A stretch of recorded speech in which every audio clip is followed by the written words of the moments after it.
Trying to get comfortable here. Ugh.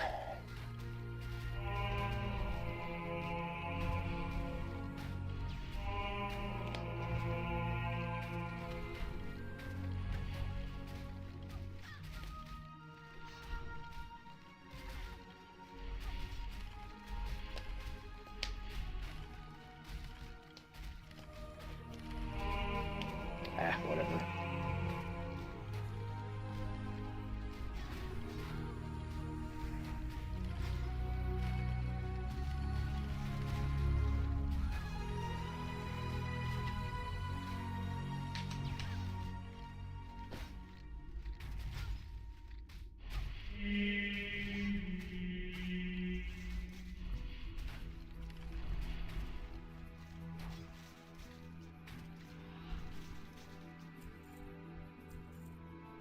Hey Siri, what's the temperature in Clearwater, Florida?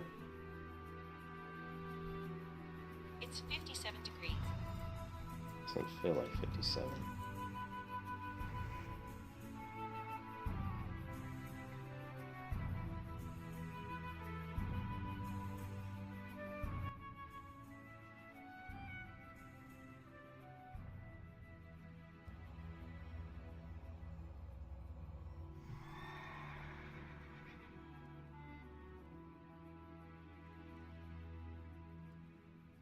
Hey, what's up, Lucas?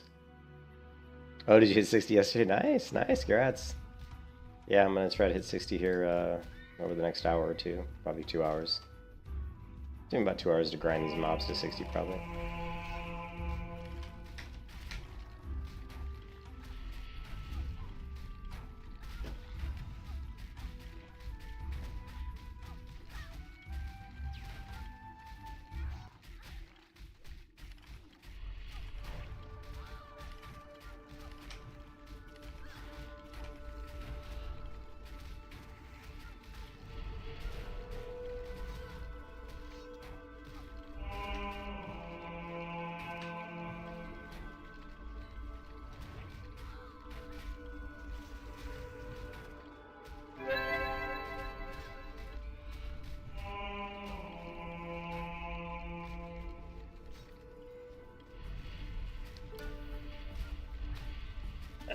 Trying to fix my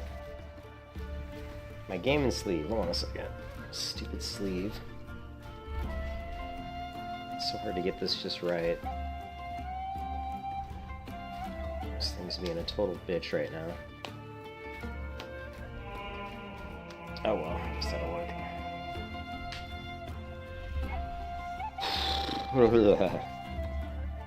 I get in the right mindset. I gotta get in the grind mindset. It's time to grind.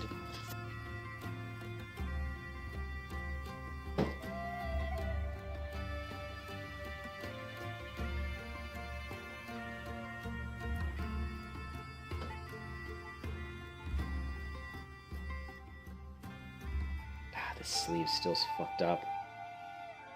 Ugh.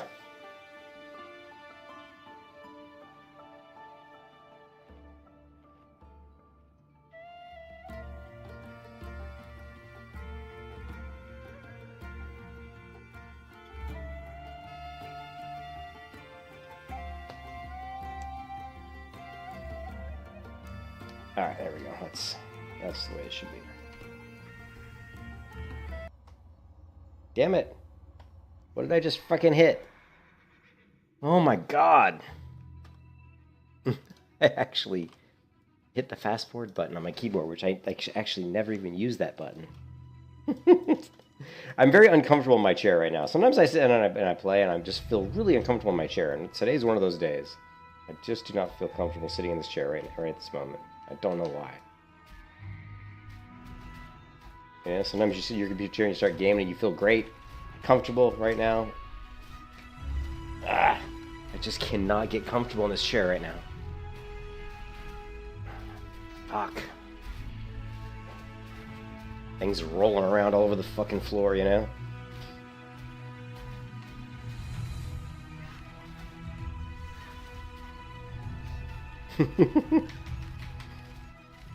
Fuck it. I have like a $1,500 chair too. Or actually, how much did... I think I paid $1,400 for this chair. It's a Herman Miller.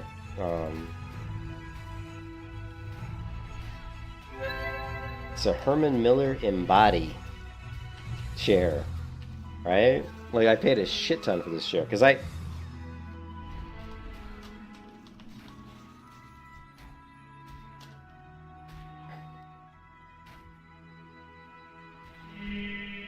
this chair right here, right? This is my chair, and the Herman Miller Embody. So I went years of just buying crappy computer chairs, right? Like, you know, like the $200, $300 chairs. I went, and they always lasted me like maybe 2-3 years tops. And then one day I was realizing, I was like, oh, they're cheap, whatever. So they only lasted a little bit of time, whatever, who cares?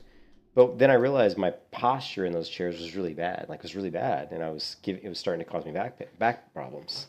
So I said, you know what?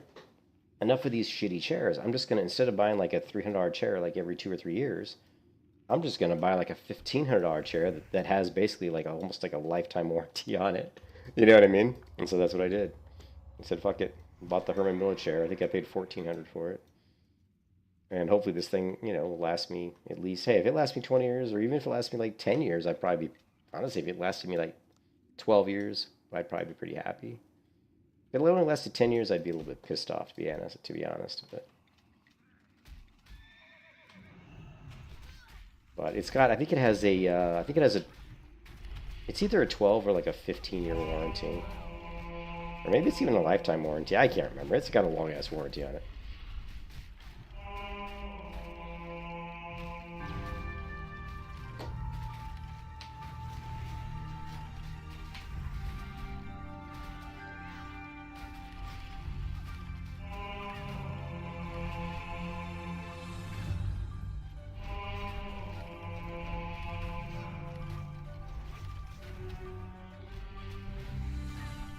I'm still not comfortable. I think I need a shower or something. I don't know. Come back in after a shower.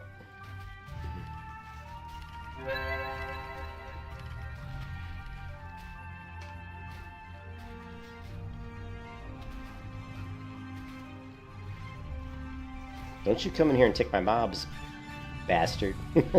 Anytime somebody comes in here when I'm farming, I'm like, tries to kill the same mobs I'm killing, I'm like, get the hell out of my spot. Oh, man.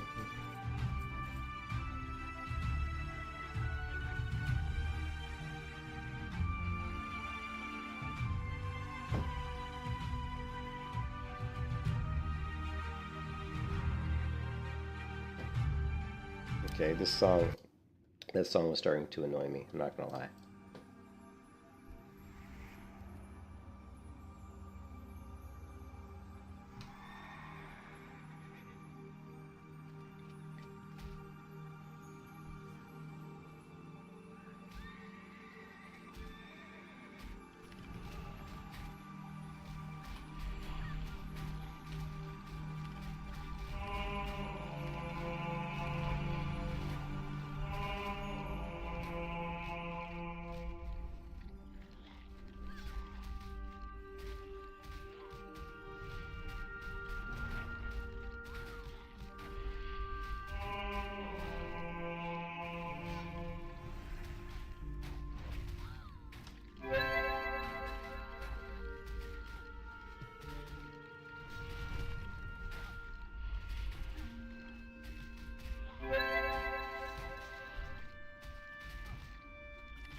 I figure it's going to take me another 2 hours at least. Another 2 hours to reach 60 at this rate.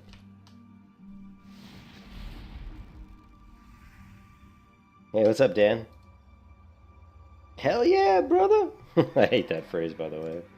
Yeah. This place is just. If there's nobody here, this is just heaven for me. Freaking heaven. I can sit here all fucking day, night and day, every day.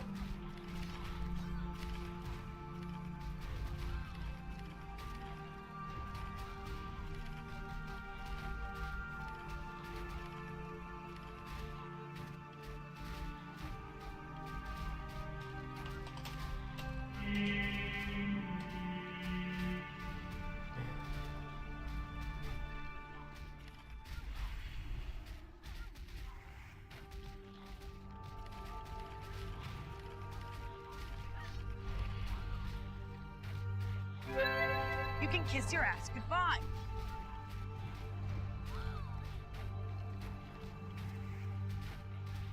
Oh, I'll get there tonight, and no doubt about it. It'll take me in about the next 2 to 3 hours. I'd say probably about 2 hours, and it depends on how many. It depends on how many people come into this spot, right? Like if nobody comes in here, which is really unlikely because this is an incredibly popular spot, and there's only one layer right now, which makes it even more of a pain. It's the only spot on the whole server. Like everybody on the server right now, there's only one layer, so you know, as long as nobody else comes and really interrupts my farming here, I can easily hit 60 in the next couple hours. But if I get a lot of the people coming here and start competing, it'll slow me down. But when other people come in, what I have to do is I have to basically impress upon them my dominance of the area, and just really pull everything, and be greedy about it too, even to the point of being kind of a jerk. I mean, not because I want to be a jerk, but say, look, I'm here, this is my spot, I'm in control. And if you pull quick enough and fast enough and group everything up, they're probably not going to want to fight you for the mobs. You know what I mean? And they're just going to leave. You can see there is somebody over here killing, like, one mob at a time. I don't care if somebody comes over here and is just doing the quest, because there's a quest to kill these guys, right? So I don't care about them. In fact, a lot of times I'll just invite them into my group and, help them knock the quest out really quickly.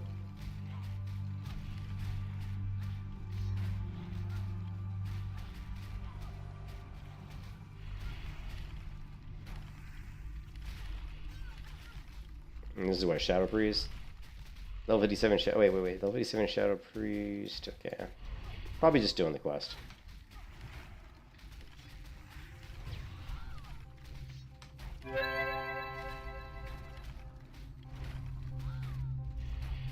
Well, I need to do BRD, Blackrock Depths, like, literally, like, over and over and over again to get all the gear out of there that I need. And then, of course, I'll be jumping into LBRS too. So it just depends on my guild leader. Like, what he wants to get me into. But definitely BRD. There's some upgrades in BRD, some shoulders. There's I actually have to look at the loot in BRD. It's been a while since I looked at it, but there's definitely there's a ring in there. There's some shoulders in there. There's a chest piece off of LBRS that I would like to get, and of course then you're looking to get obviously the set pieces, the Valor pieces. Just for the set, because I want to upgrade I'm gonna get all the Valor pieces as fast as possible. The Valor or the Light Forge. I gotta look again. It might actually be the Light Forge pieces, believe it or not. A lot of the pieces I'm gonna want to get are Light Forge, because when they're upgraded, they increase spell damage. And spell damage is going to be my primary way to really hold a lot of threat as a protection paladin tank. So.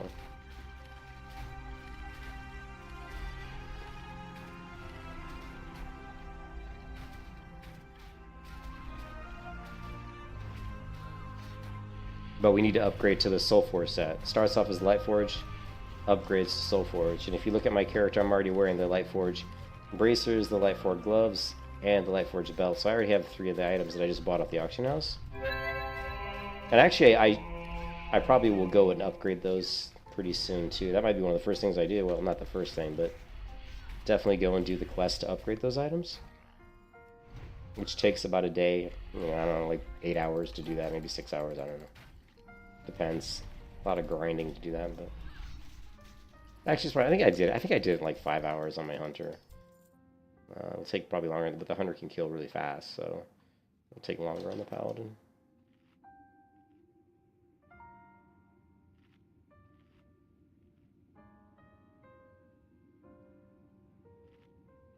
Thanks, Bembo. I like to manipulate my colors, with reshade and try to get it to look good, It's gotta look good. As you know, the most important thing, the most important thing is looking good, baby. So, and I see this person's over here killing like one mob at a time, so we just want to grab as much as we can to discourage. I mean, they're just grabbing one mob at a time. They're probably just doing the quest, so I probably shouldn't be too much of a dick, but I'll grab most of the mobs here.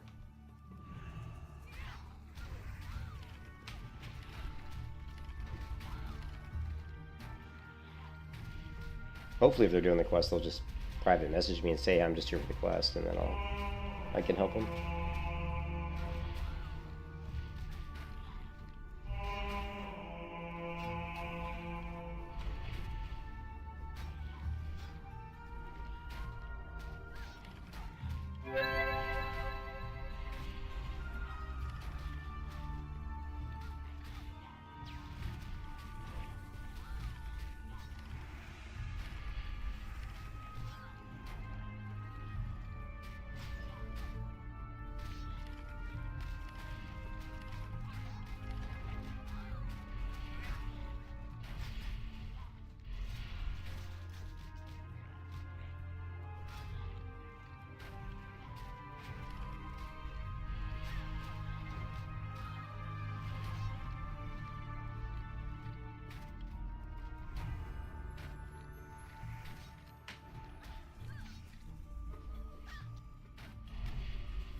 No, I just got the blue sword. You didn't see the blue sword drop I got?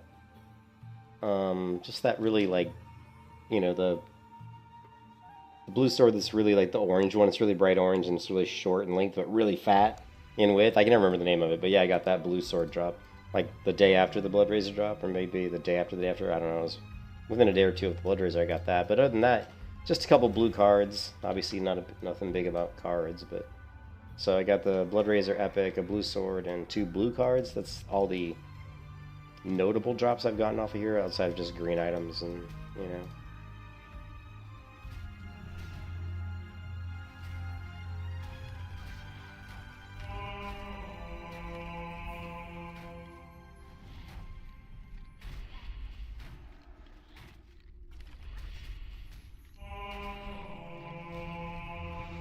Should we get a summon to ZG? Nah, I don't think it's worth it for the ZG buff. I don't know. I said 2 minutes. Let's do it. Let's do it. Let's get the summon.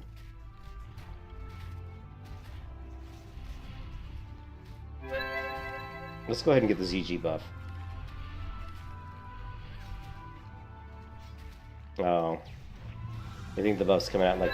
It'll be good to hang out with the guildies in Booty Bay for a few minutes. Hey, what's up, Naz?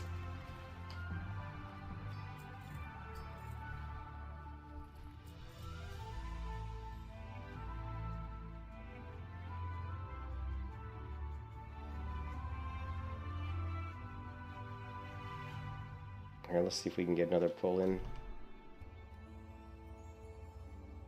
They're gonna summon me, I think. Upgrade. 1 for summon. See if we get a summon.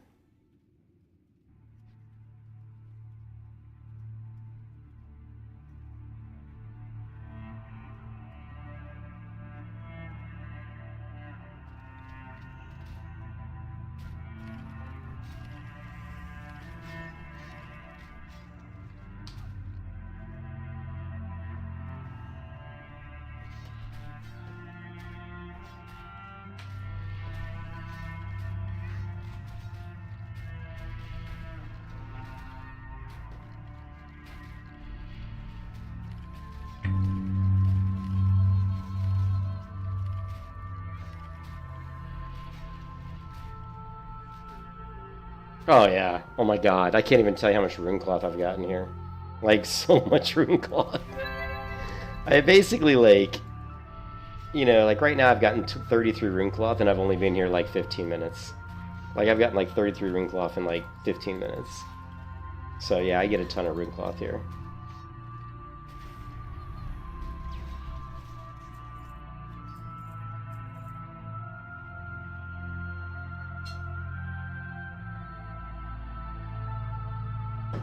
This music's too loud.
You saw my, hey Dan, you saw my cloth banker, right? I'm pretty sure I showed you my cloth banker. It's ridiculous. Like, it's ridiculous. It's like redonkulous is what it is. I have so much cloth on my cloth banker, and that's why I'm actually leveling up a mage right now. I'm trying to, but I've been focusing mostly on this. But I'm focusing on this character. But I have a mage. I'm going to level up an arcane fire mage, and she's going to be a tailor. So she's going to, you know, she's going to use all that cloth and craft stuff, and then she'll send it to my banker. He'll just disenchant it all for regions, and then we'll just make some money off the regions. Regions sell for good money here. So. And like these bone fragments, right? They sell pretty good. I've got literally like 1,200 bone fragments on my banker.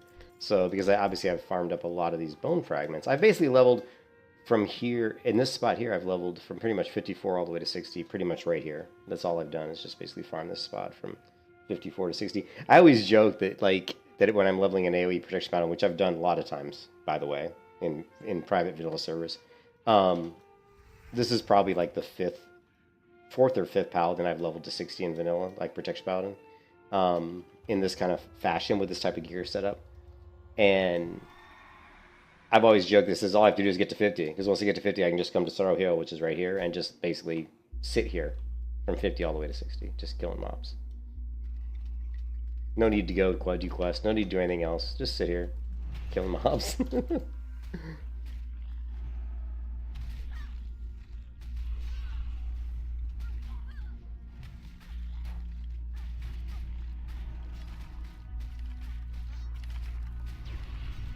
I did play SOD. I leveled Hunter up to 25, and then I leveled a couple of the characters like 10 or 15.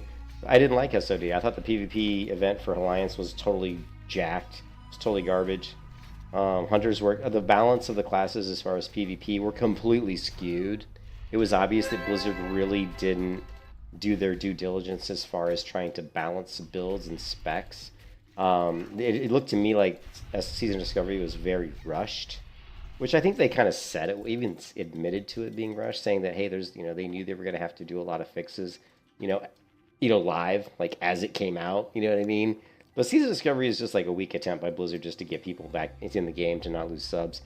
I am, my friend Blue was telling me about the changes for Hunter, which are coming out in Phase 2, those changes are the ones that I was hoping was going to be in Phase 1, as far as the trap launcher and basically the reduced cooldown on Raptor Strike, as well as the ability to reset Raptor Strike to no cooldown, which are amazing changes because I like Melee Hunter. Melee Hunter is a class that I play quite a bit, so I probably will play Season Discovery Phase 2 because of the changes to Hunter, as far as Melee Hunter. So, but to me, Season Discovery it's seasonal, it's temporary, and I'm not a big fan of temporary servers. I like permanent stuff, like servers you can get on and play for years. But whatever. I like the idea of a Classic Plus, and Season Discovery is not Classic Plus, right? It just isn't. It's just kind of a hack, like Blizzard bastardized. And one thing about Season Discovery that really is kind of sad, I think, is that Classic Plus, the idea of Classic Plus is creating new content and putting it in the existing world of vanilla and keeping the same kind of like leveling experience and the same class identity feel that... Here, I don't want to talk over this stupid fucking music. I'm trying to keep the same feel of class identity with the classes. And Season Discovery really... You were screwed. Hold on a second, I don't want to die here. Season Discovery didn't have that. Didn't have like Classic Plus feel because it wasn't additional custom content based upon... hold on a second. We're dying! We said dying! I am dying! It's even telling me you are dying!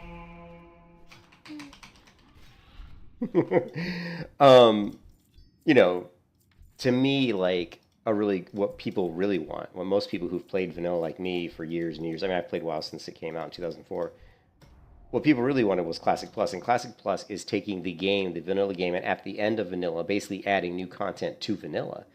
Not raising the level cap. Keep the level cap at 60, but add new like dungeons, new content, new different things to do, new different gear to get. You don't need to raise the level cap right away for Classic Plus. I think that would be something you could do later. Like maybe you do Classic Plus and you'd add like 2 or 3 dungeons, maybe add a raid, and then just add some new stuff into the game. Maybe add some new class, or maybe add a new class, maybe add a new race. There's so many things you could do, but do it within the existing world. Don't add new contents. You know what I mean? Like if you look at Turtle WoW, it's a perfect example because Turtle WoW added stuff to the existing world. Like, when you go into Turtle WoW and you're like, well, for example, you're in the wetlands here. This area here, this mountainous region just north of the Dunmore text here, this huge area here, they basically just carved this all out and made a whole area where there's quests.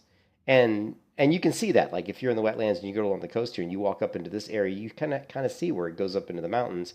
And all Turtle WoW did is they've gone into games into parts of the world. Another great example is up here in this area here, which you can see it looks like there's something here, but there isn't anything here in vanilla. Probably they wanted to put something in vanilla and it never got fleshed out. Turtle WoW actually added something here, which I think is the coolest thing, the coolest zone in all of Turtle WoW, I think, is this. I love this area here. And so basically adding stuff to the existing world map. You don't need to add, you know what I mean? Like adding stuff, almost every zone has the ability to put new stuff in it. Like if you look at this zone, there's parts of the mountains here that there's nothing there. Some zones are going to have more than others. Like you can see there's a lot of mountain ridges here that you could carve into these a little bit. There's going to be some that are a lot more, have a lot more room. Like Iron Forge, like you can see this area over here. Same thing here. Like in Turtle WoW, there's stuff that's been added here. If you look at the landing strip, it was obvious that in original vanilla they want to do something here, but they didn't do a whole hell of a lot of anything. But in Turtle WoW, they've added the flight path and they've added some quests up here. So again, there's a lot of room. Cold Ridge Valley, you can see all this room here. There's stuff. There's mountainous room here. There's a lot of mountains here. There's a lot of space on the maps where you could add custom content. And that to me, that's Classic Plus. It's basically just extending the game but not changing the game. The leveling experience, the class identity, and then fixing the major issues. Give Paladin a taunt, give Paladin a way to regenerate mana, because Paladin is really, really a totally incomplete class in vanilla WoW. Like, not having a taunt is just stupid, makes no sense. They don't have any way to regenerate mana. They're the only tank class in vanilla that has, well, maybe, let's just think of like Shaman as a tanking class. I don't really think of Shaman as much of a tanking class in vanilla, but they're the only class really between, the bear tank and the warrior and stuff that have to have so much of a downtime in between pulls because they have to drink mana. Bears don't have to do that. Warriors can literally just chain pull. So of course that means people are gonna have like a negative attitude versus Paladin tanks because everybody in more modern versions of MMOs are always the go go go. I always call them the go go go people. They're like go go go. We got to run this dungeon as fast as we possibly can. You know what I mean? I can't wait. I can't wait for you to drink 5 seconds. Oh my god, I can't believe I have to wait 5 fucking seconds for you to drink between pulls. But you know what? You fucking made me fucking 10 minutes to get to the dungeon because you're a lazy fuck, right? Like the dungeon started, I was there at the dungeon, but you made me wait fucking 15 minutes for you to go get a drink, smoke a bowl, and then fucking fly your ass to the dungeon. And then you bitch about me taking 5 fucking seconds between pulls. Yeah, that's the kind of shit that really pisses me off. Like, fuck you. You know what I mean? But that is a thing that would need to be fixed and should be fixed, right? There's no need to make Paladins have a delay between pulls when other tanks don't. But it's kind of ridiculous, the kind of the attitude that people take, you know what I mean? But yeah, so Season of Discovery was never meant to be Classic Plus. Season of Discovery was more meant to be some sort of a Blizzard playground. Woohoo, we're just gonna throw some crazy shit in here, and it's gonna be cool and new and different, and people flock to it. I knew Sea Discovery would be big. I didn't think it would have the staying power that it's had, but Blizzard was smart. I give Blizzard credit. They gated it. By gating it, you really sink that hook into their mouths like a fucking stupid fish, right? Because they're like, they can't leave because they haven't seen the next phase. They haven't seen the next raid. Oh, I haven't done Nomer yet. I haven't seen the new runes. I haven't, you know what I mean? So everybody's gonna, they're stuck. You put the hook at, hook, line, and sinker, man. They can't go anywhere because they got to see what's coming next. Even, but to be honest, Season Discovery Phase 1 sucked, in my opinion. I thought it was straight up garbage. Like, there was nothing about it that I thought was that good. Even the discovery of the runes themselves, I thought was so-so. I thought was mediocre. A lot of the quests were really, really rudimentary. Oh, go kill this guy. Oh, go kill this guy and you get a rune. Okay. And then some of them were kind of cool, like the Warlock runes I thought were kind of neat, where you kind of relied upon maybe some other people to help you. That kind of stuff I liked, right? I mean, I tend to lean towards more difficult and challenging content. I don't like easy stuff. I don't like boring stuff,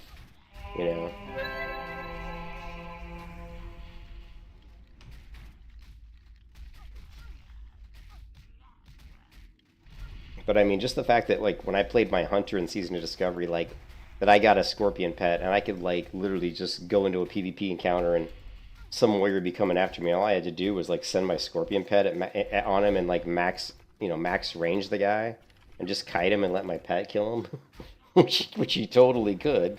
I think there's a video by Zarya where he basically showed that.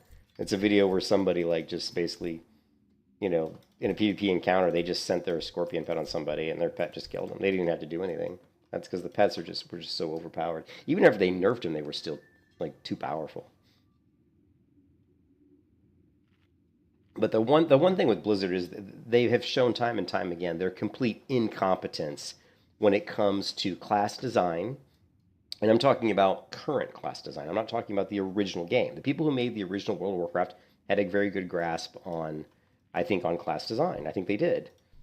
Because they made a great game. I think they got rushed at the end and they weren't able to complete some things. And I think that shows with certain classes. Certain classes, I think, unfortunately weren't panned out. We all know the story that the reason the Warriors are so damn good in vanilla is because one of the main people behind World of Warcraft, the vanilla, the base game, was, I think, what's his name? The guy who used to be the Fortnite leader dude.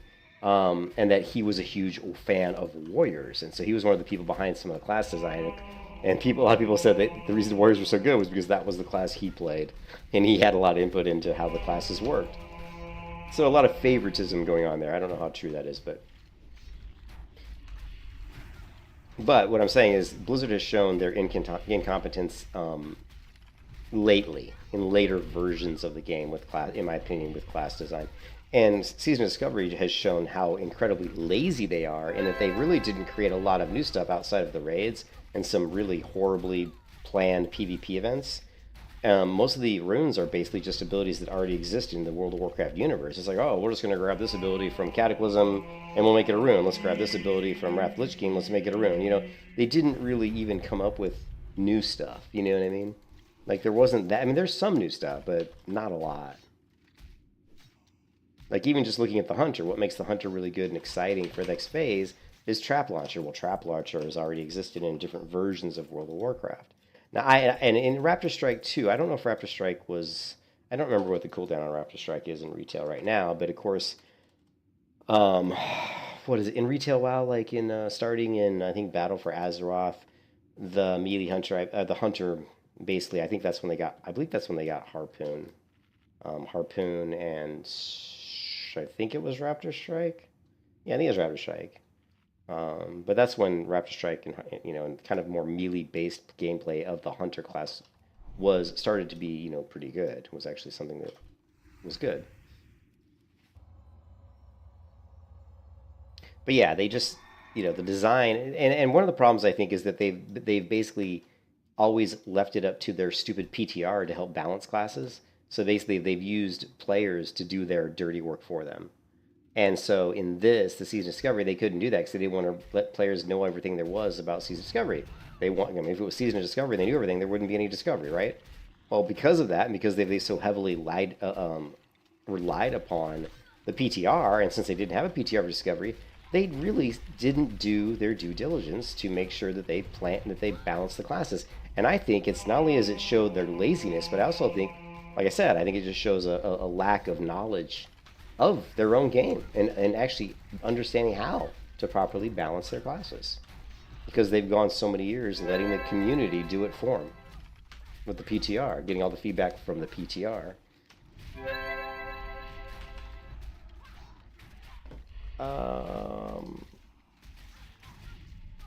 Sure.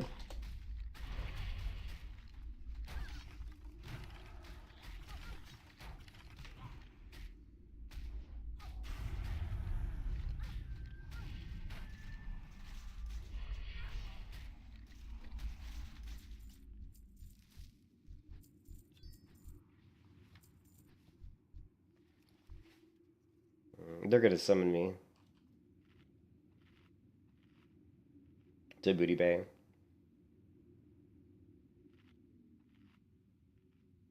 Yeah, I mean, I think Paladin got a lot better in TBC, but Paladin really came into its own in Wrath of the Lich King, and Paladin was pretty much the universally recognized to be the best, tank in Wrath of the Lich King. Thank you.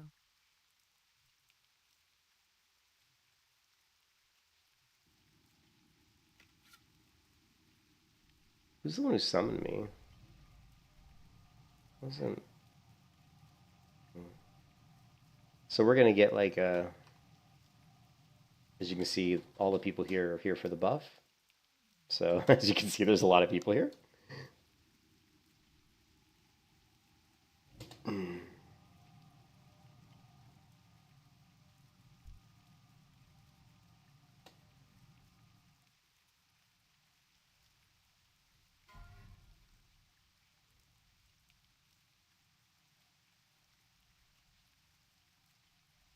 Poor Galacticus. This level 5 character here, Galacticus, he died. He was like level 25 or something. He died. So.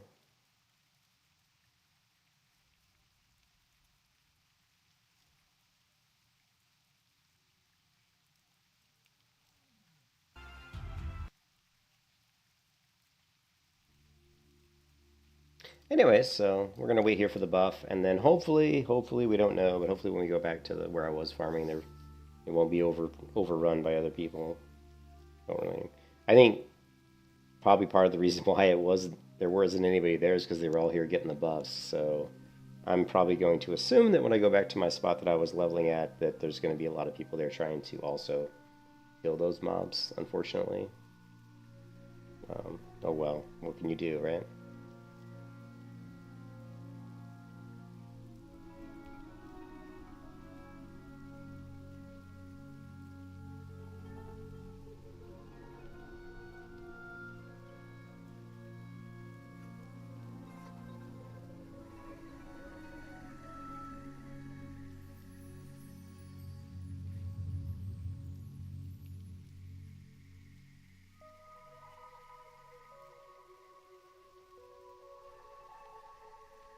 Mom is a mage.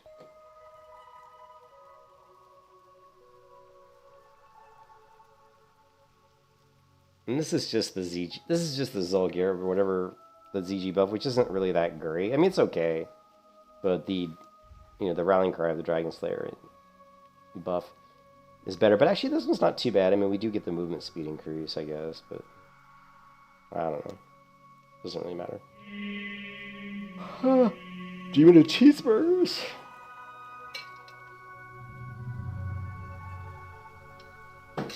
I just ate stuffed cabbage rolls for dinner, and they were good. They were actually really good. Let me, let's see, let's clear out my inventory. Let's not attack any of these hordes and get ourselves into a PvP situation. Look at all these people. Holy freaking hell. That's a lot of people.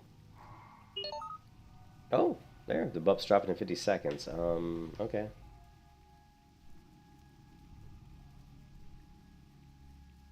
Greetings. Alright. What else we got here? We don't need this. We don't need this. That's pretty good. Go forth to victory.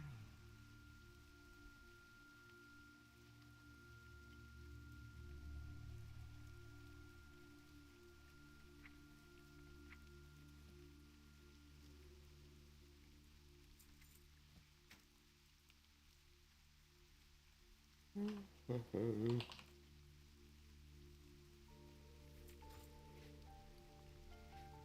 we need to get back up there so we can get the summon. They're going to drop a summon probably to Stormwind.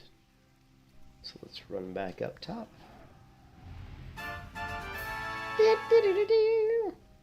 Alright, we got our ZG buff.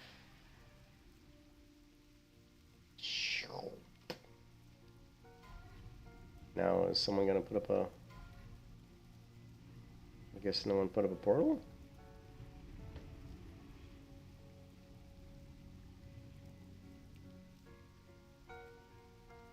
There's a portal to Ironforge, but I don't think it's... Is it my portal? No. No one put up a portal. That's kind of a bummer. Here's a... Portal to Stormwind. Oh, well. Look at all the portals. Jesus. That's a lot of portals. Alright.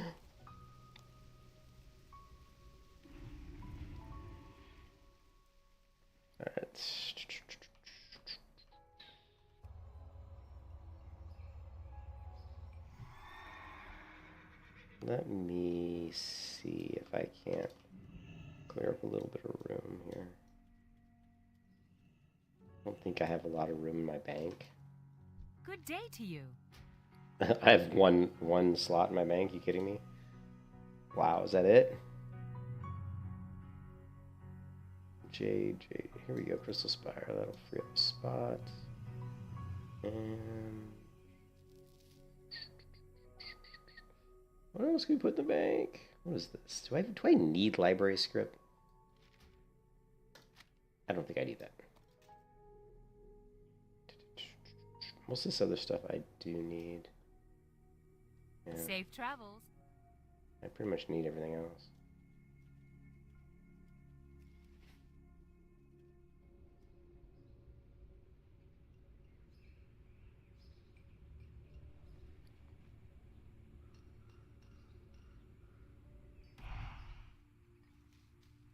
Root. Okay, we'll just pitch that.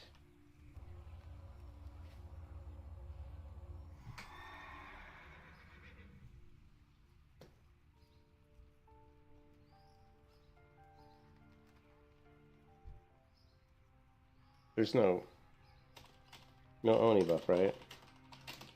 I don't think there's an Oni buff, but I'm just gonna go ahead and double check.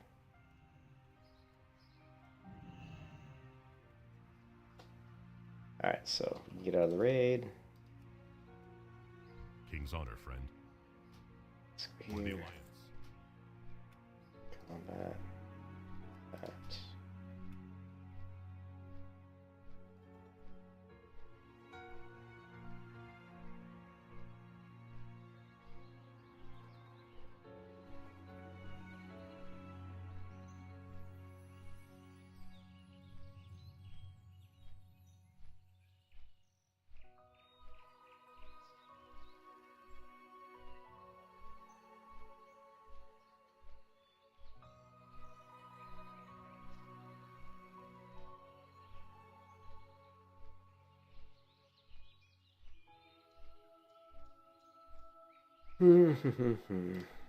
What's going on in the Discord? Anything? So I was thinking, right? I was thinking for our guild. One thing I thought would be a good idea for our guild in the Discord channel is for the guild leader to create a... What I would like him to create is a section for guild trade slash... I don't know what to call it though. Almost like a bank section in the Discord section here, for people to go in and post items they're looking to purchase, or post items they're looking to sell, or post items they're just giving away for free. And what I would do is I would create a category called probably something like guild, guild trade, guild barter. Guild barter trade, right? And then underneath that, we would have the classes like hunter. It would just be like hunter gear, warlock gear. And then I would put like, materials. And just break it up. It'd be a lot of sections, like materials, consumables. And just basically put that whole section in here, and then people in the guild, if they like, let's say they had a bunch of like cloth they don't want, like let's say they have a ton of like linen cloth, they could just go in the material section and say, giving away 100 wool cloth, message me in game, or leave, leave a comment here, reply me, reply me with you want it. And I think that way, because I've always thought that since we don't have a guild bank in vanilla, and I've actually done this before with a website. I actually had a website. I don't know if, I think the website's probably still up. I don't know if I'll be able to remember the name of it. Oh God, what was it called? Oh shit, Jinx website.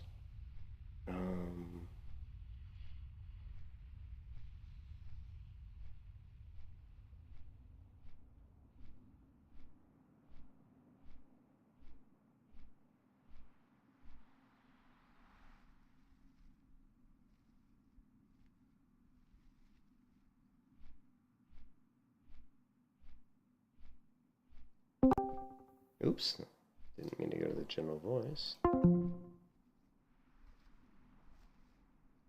I don't know. Look at this headset that I had, man. I wore the shit out of that headset. I definitely wore them out. I got my money's worth of that headset. Look at this, 2019. 2019. Here's the website. This is it. So I actually set up a guild bank I actually set up a website, and I set up a guild bank on the website. And this is what it looked like. So you could go into the guild bank, and you could go into these sections, and people would put stuff in there. Like you basically would, I'm trying to remember how I did it. Like you would go into these sections, and you would put a post saying, I've got such and such leather to put into the guild bank, or I've got such and such leather that's available.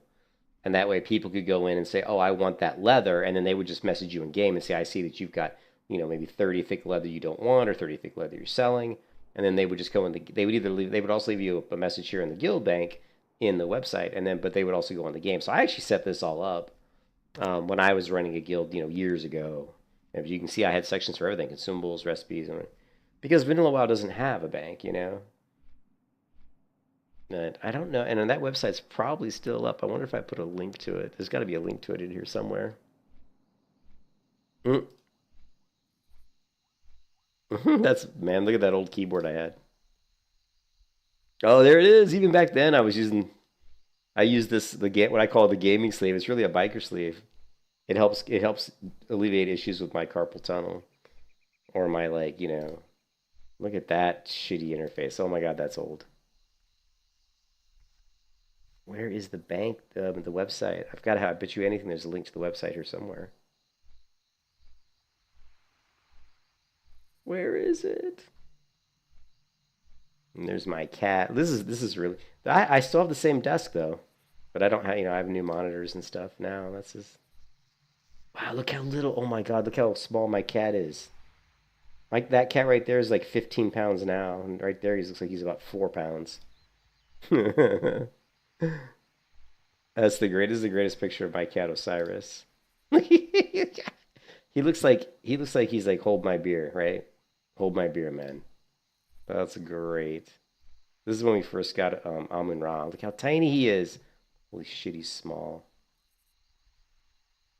Yeah, I wish I had because I know that website's probably still up there, because it was one of those website packages that were free.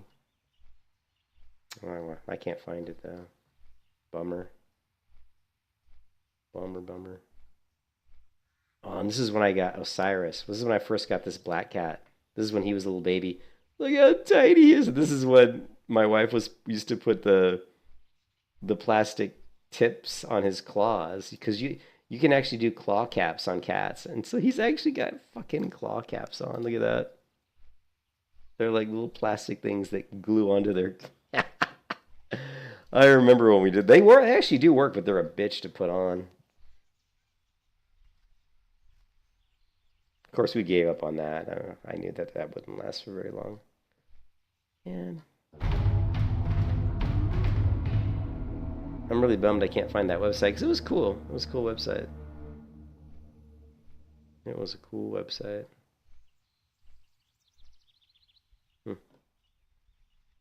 Going back in time. Back in time. Damn.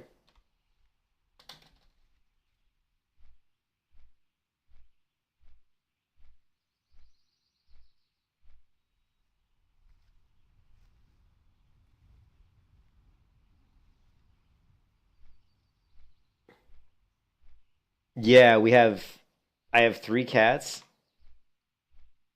Man, look at those god rays. I have 3 cats and a dog. I have a golden retriever dog, and I've got 3 cats. Yeah.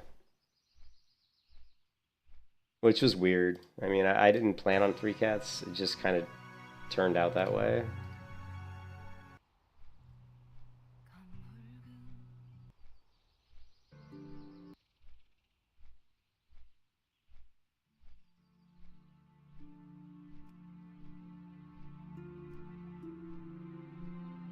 You know, I plan on getting 1 cat, and then we got the 1 cat, and I thought, wow, this cat's really easy to take care of. I thought, let's get 1 more cat so he'll have a cat to play with, have a buddy.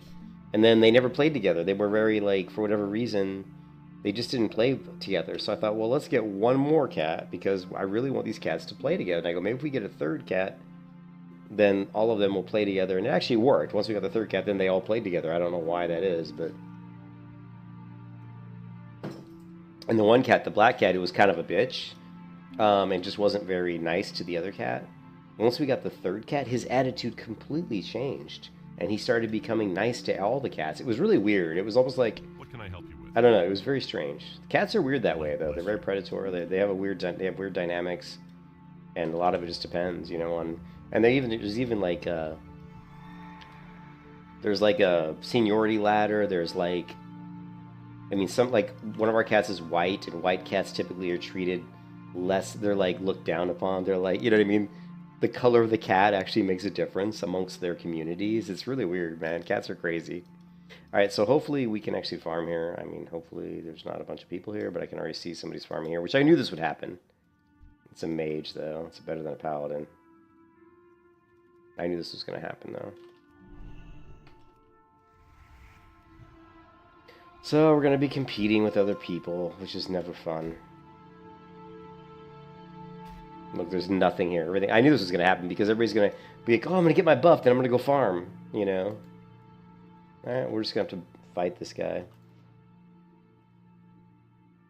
I'm going to farm as a mage, cool. So. Alright, we're going to have to be a dick and try to basically we're going to have to try to take control of this area. Even if we have to be mean about it.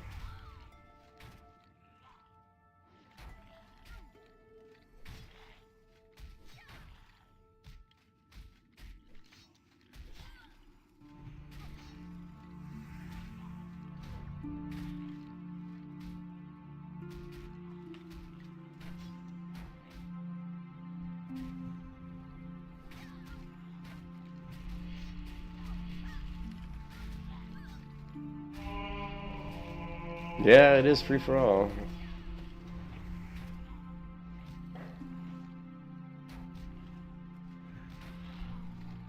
But if you can be efficient enough and good enough to, if I can be good enough to pull these areas quickly enough, the mage might leave. Because the mage might say, well, I don't want to compete with somebody else, you know, because it's just not very efficient. Whereas I don't want to go anywhere else because I know this area is probably the best for me right now. Because I just know from experience. I know other areas I can go, but this is the best one. And I'm so close to 60, I really don't want to run around and dick around. I'd rather just stay here. Yes, he's already grabbing those mobs. Bastard.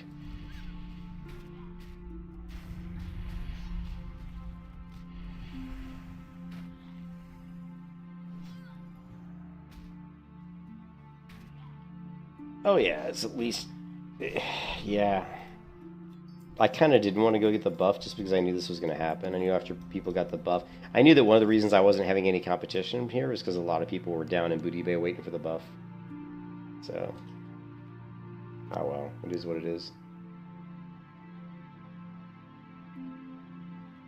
Dawson's Tears. I went to Dawson's Tears and it sucks, man. Like the XP per hour at Dawson's Tears for me is probably like at least 50 to 60% slower, maybe even more. It's really bad. It's really bad. The mobs take a lot longer to kill. They just take a lot longer to kill. They just don't die, and they have a lot of debuffs, and yeah, it's just not as good. These guys don't do as much damage, and then they die quickly. So, but yeah, I mean, yeah, you're right. If I have to, I'll go there. But in most situations, I've been able to just basically annoy the other people that are here. I've been able to just stay here long enough, and they usually just leave. But we'll see. If he sticks around for a long time, we'll have to do something, you know.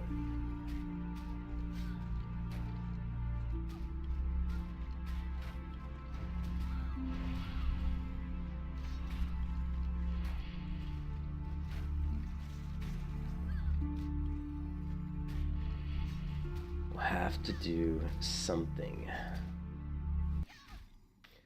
None of this music's working. None of it's working for me.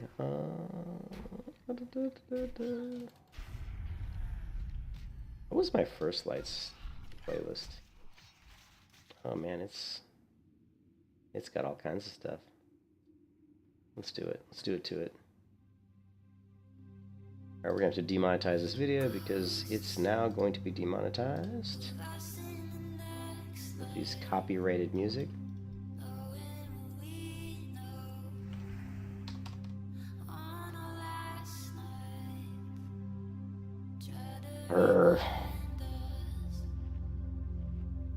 Nah, I never bother. I mean, they were here before me, unfortunately, because I left and came back. But they're a mage, so they're killing pretty quickly, so they may just leave on their own, because the one thing that you see a lot of mages do is they'll go down the path down here, this way, because there's lots of mobs down here, but it's not good for me because they're casters. But for a mage, it doesn't matter as much. I mean, it does, but I think a mage can handle casters better than I can. So we'll see. Yeah.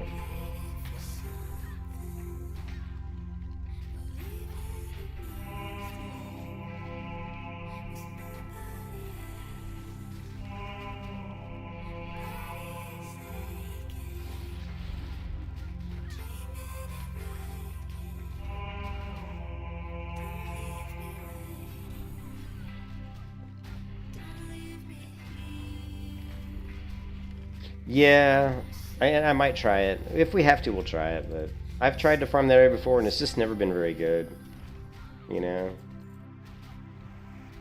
But there's LOS points. You just have to go down the stairs to the crypt and use the corner to LOS.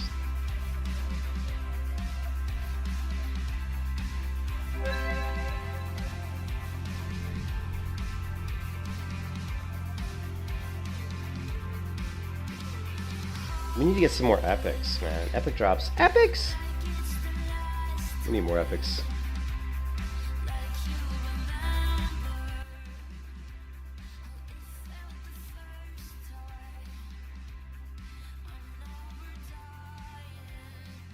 It's gonna be hours, man.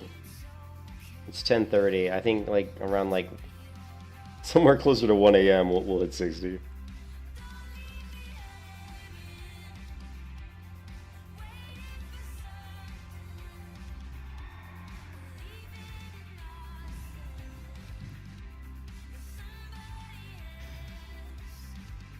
I bet that mage is down there. Wanna go see? Let's go see. Let's go check it out. Let's check out the crypt.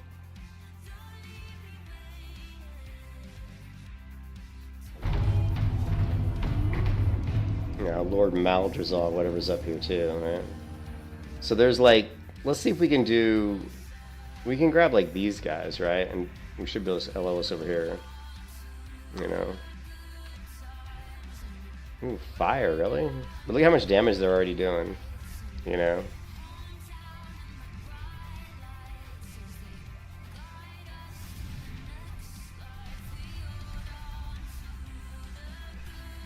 But you can see it's just not efficient. I mean, I've only got 3 mobs here, and it's just you know, it's gonna take like all my mana just to kill him, and it's just not good.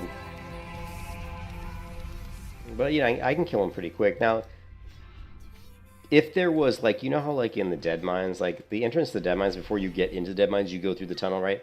There's those like wooden columns everywhere.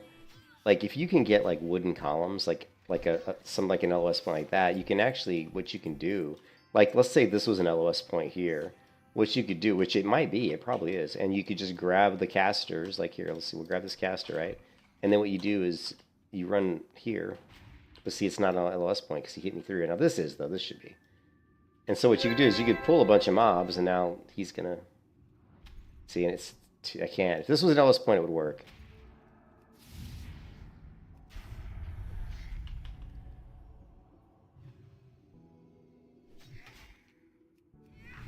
Ah, shit, I just wasted, that was a waste of a cast. But yeah, if you had like a good LOS point to dance around, you know, like the cart doesn't work though, so. Anyway, so it's just not good. It's just, but if you have like, what's really good about the dead mines is there's columns that are about, like think of this tree here. That this is like, if this is an LOS point, this is great. Like this tree here is an LOS point, then you could pull the casters, and what you do is you attack the melee, you get the melee here, you get the casters and the melee here, and the casters, once they start to cast, you just move to here and LOS them. Then the melee come over, you hit the melee, and as soon as the caster moves around to here, you just move here and LOS them again. And you can basically just kind of do this and move around like a LOS point like that. Those are the best LOS points for casters. And see, now we've already got somebody else coming over here, but they got a two-hand weapon, so they're not going to be as big a problem. They're just not going to kill us quick, unfortunately. I don't care how. I mean, they're level 60 though. But I don't, you know. But you got a two-hand weapon, so you just.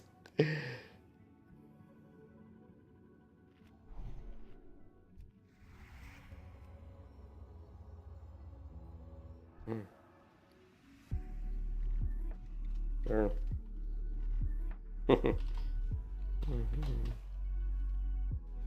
Here, 1 second. Sure. No. He wants to buy the bone fragments, but I actually need the bone fragments too. See, a lot of people farm the bone fragments because they're just trying to get rep, you know?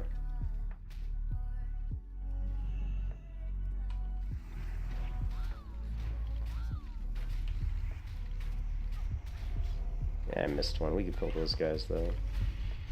He asked me if I have any bone fragments for sale, and I said no, but actually I have about 1,200 on my banker. Like 1,200 bone fragments.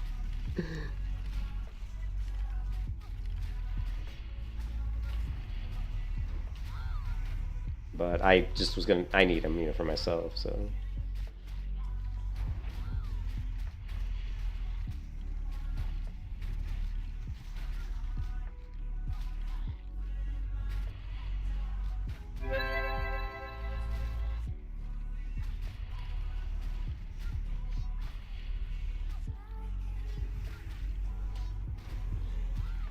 Oh, he did the AoE one. Thanks. Yeah, the AoE.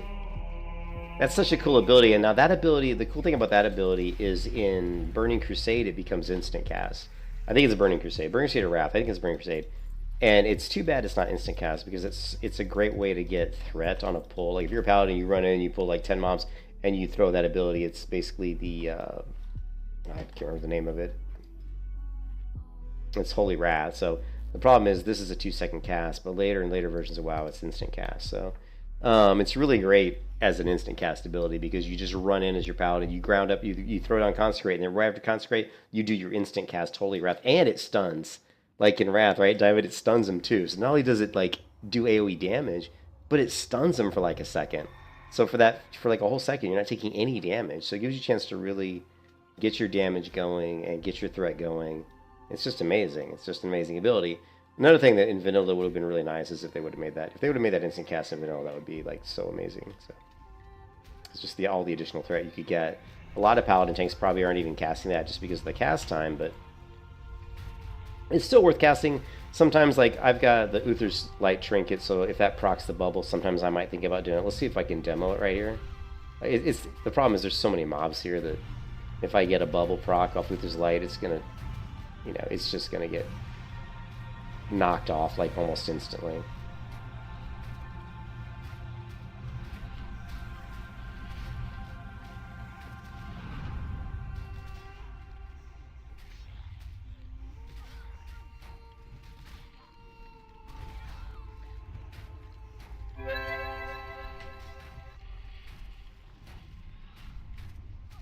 Yeah, an ICC. Plus the amount of damage. It does a really good damage too. So we also have to forget. We also have to not forget that even though it looks like I have a long way to go to level, we are getting, remember, 550 XP per 20. So right now we're already looking at 5,500. What do we got? 60, so 3. So 550. What's that? That's like 15, 1650. So 1650 plus 5,000, 16, 15, what did I say? God, I can't even think. 6,000, I got like 6,600 experience already just in turn-ins, right? That's like 6,600 XP right there. So just, you know, you'll get a little bit of extra XP for, you know, just for the turn-ins on the stones.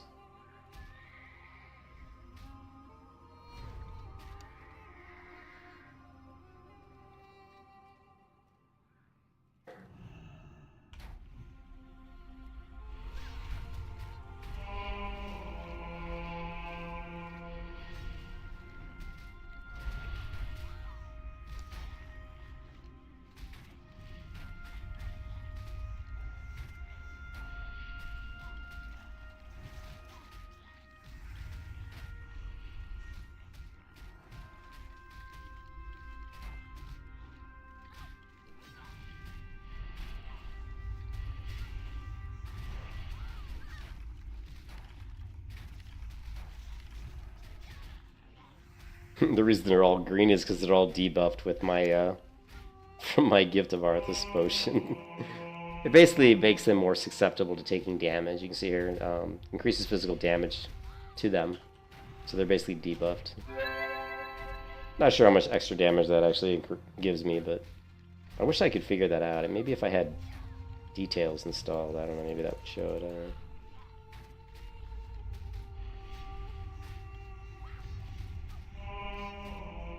And I don't think it's going to show up in here. Yeah.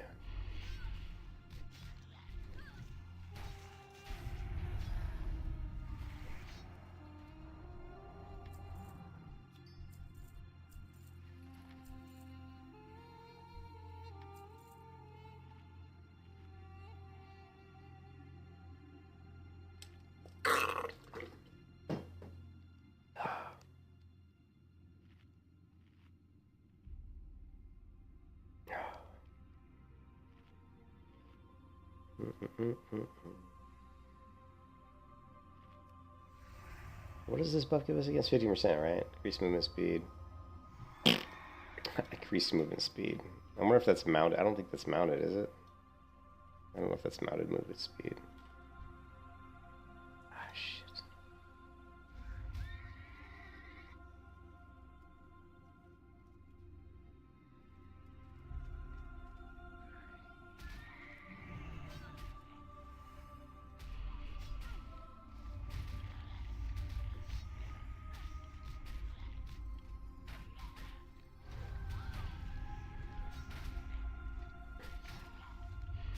You're level 15.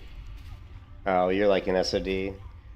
One thing I was doing an SOD that was that was pretty interesting was playing a priest, because as a priest I already had like prayer of mending and penance, and having like prayer of mending and penance in vanilla seems very bizarre and incredibly overpowered, but super cool.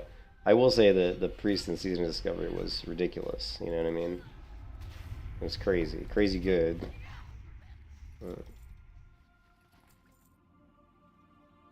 But to me, like, I think the reason a lot of people liked Season of Discovery was, what did he do?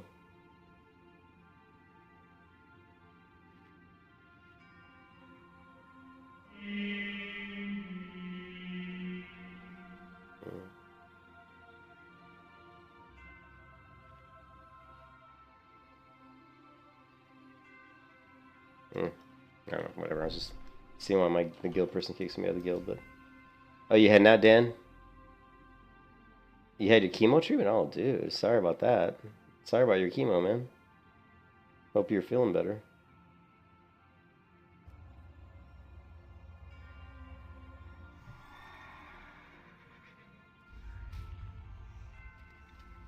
Hope you feel better. That's, yeah, crazy.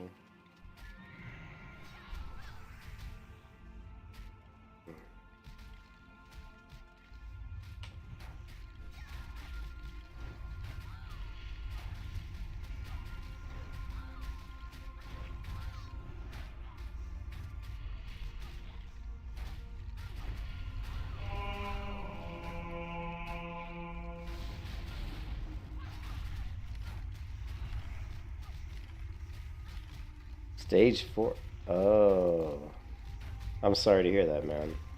Yeah, I hope that things work out for you. I'll say a prayer for you, buddy.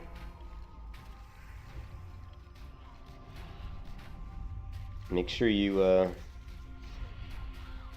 I probably shouldn't get too much into religion, but make sure you, you know, say some prayers.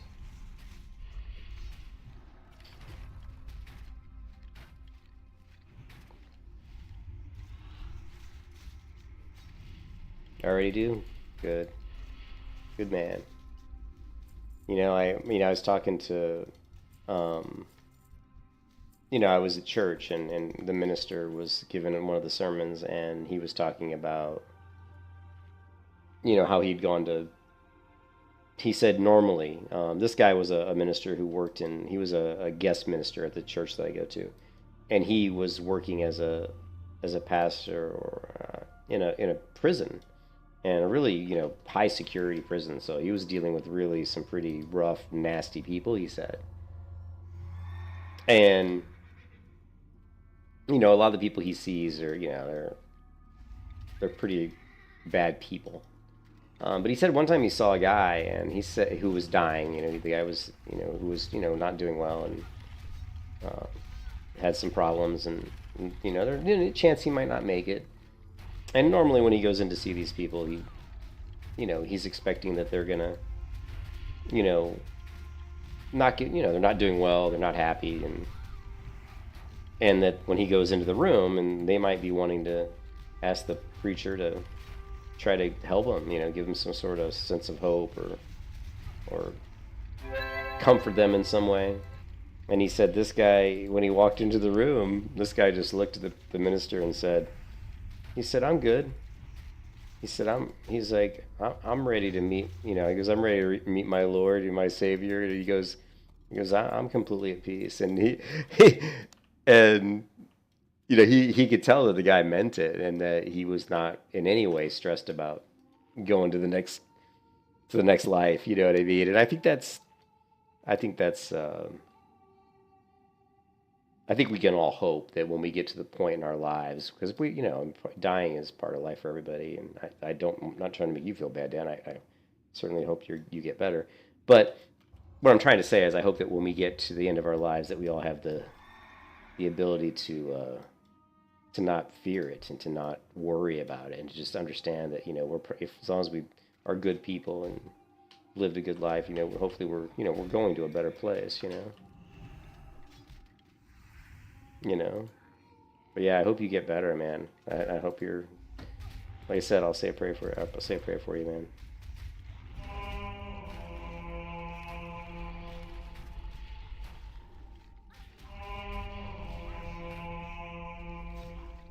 Oh, that's great. Well, that's good. Yeah, your stage 4 colon is I'm familiar. I mean, that is definitely not a good one to have. So if you're doing great, that's fantastic,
Yeah, I'm, like in my family, I don't think there's too much real cancer in either side of my family. My father died of some pancreas issues, but I don't think it was cancer. I think it was just him not going to the doctor. I'm way overdue to go to the doctor for certain things, and I need to. That's something this year I really want to do is get to the doctor, because I'm 53 years old, so I'm just getting to that age where things are starting to break, basically. So I have to, but I've taken steps to get healthier. You know what I mean? Like I don't drink anymore. You're 45? Yeah, I don't drink. You're 45, man. I don't drink anymore. I've quit drinking. I used to do some other stuff that I don't do anymore. We won't talk about what that is. But I don't. I'm all clean, and I just, my biggest vice right now is I like to drink Coca-Cola. That's it. So yeah, I mean, people have always said that, and I'm a big kid. I mean, I like to play video games. I like Dungeons and Dragons. I like dragons. I'm a big kid, and I like to draw. I like comic books. I'm just a big kid, so.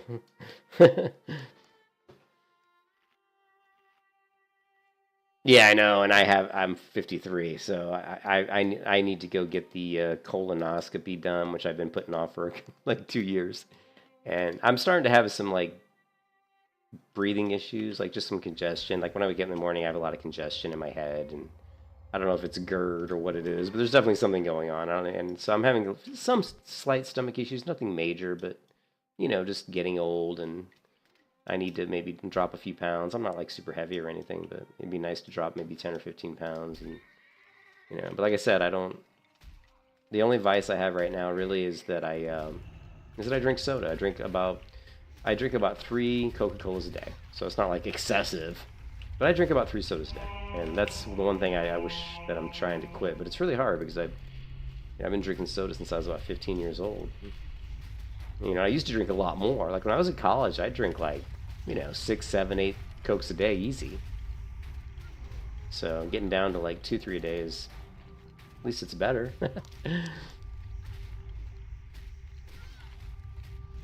Yeah, well, I drink Mexican Coca-Cola. I only drink Coke out of the bottle, man. I don't drink canned soda. I don't drink plastic bottles soda. I only drink it out of the bottle. I'm a total Coke snob.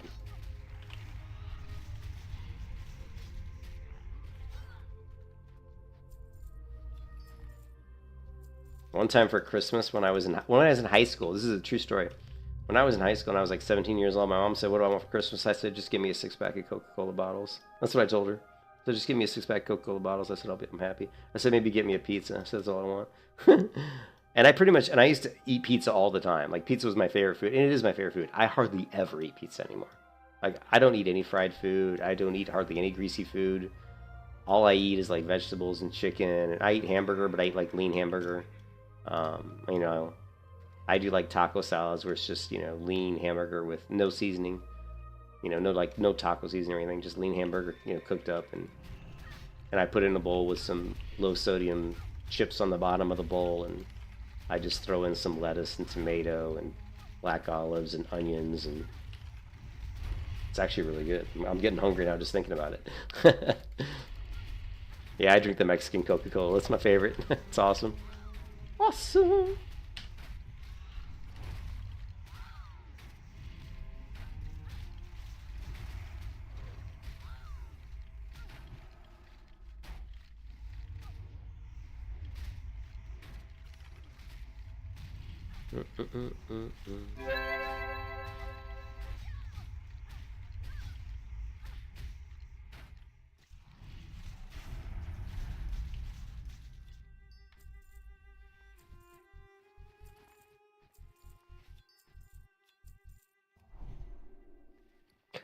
Do we have any? Yeah, I can't believe I didn't buy any more frost oil. That kind of sucks. Oh well.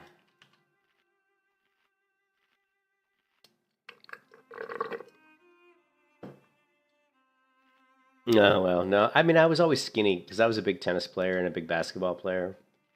I was really active when I was younger. So I was really like when I graduated high school, I was like 128 pounds. I was just like zero, I had like no body fat.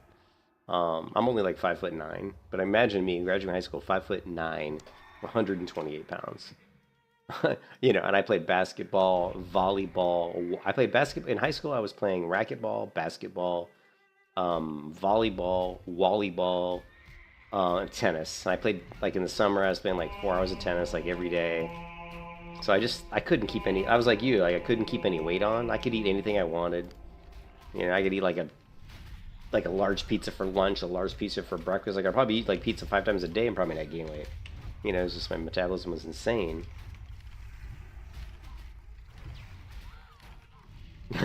No, man, I'm like 180 pounds now, which is funny because I don't look like it. The funny part is I don't look like when you look at me, like whenever people look at me, they're like, they're like, what do you weigh? 165, 170? And I'm like, no, like 185, 180, 185.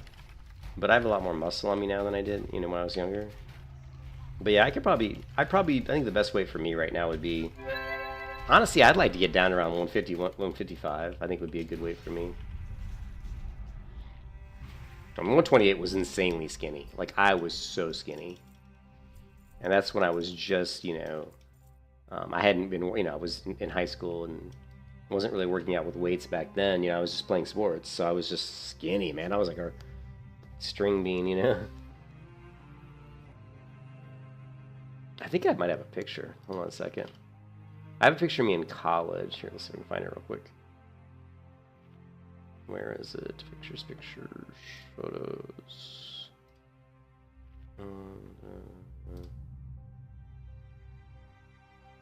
I had a picture of me and my mom when I was younger. Holy crap, why is it so hard to find photos? I never go to Facebook, like, ever. Let's see.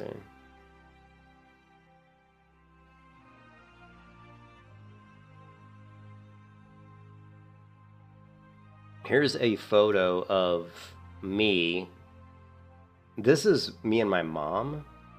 Look how old my mom is. My mom's still alive to this day. This is like from college. So I was like maybe a freshman or sophomore in college. Look how skinny I am. Like I had no fat on me. Like I was just, you can see my mom's hands around my waist. Look at how tiny my waist is. Like there's no waist. I mean, I was like, even here in this picture, I was probably like, I think I was probably like around probably around 140, like 140 pounds here maybe. So imagine maybe 135 maybe. Yeah, super skinny. Here's, that's a really tiny picture.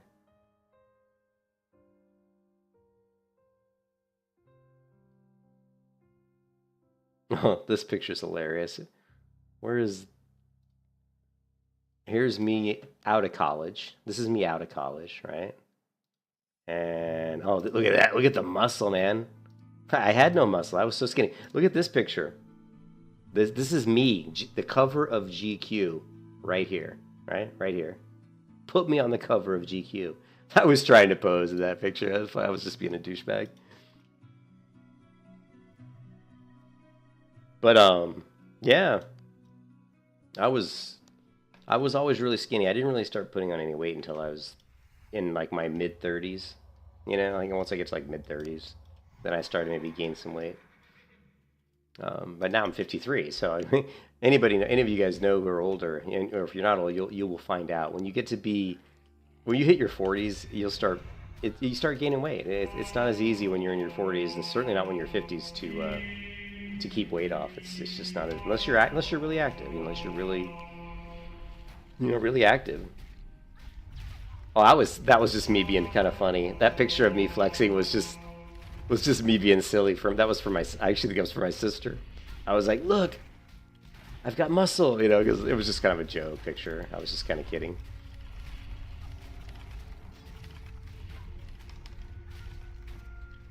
But I was always pretty thin, I never was a big person,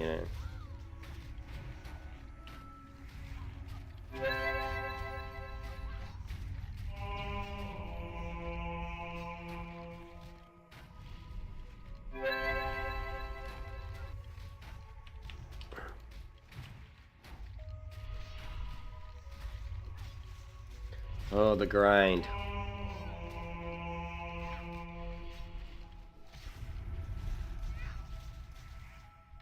Grind is real, but I'm not gonna say. I don't want to say anything about anything about the zone because I don't want to jinx myself. Let's just say that the grind's been.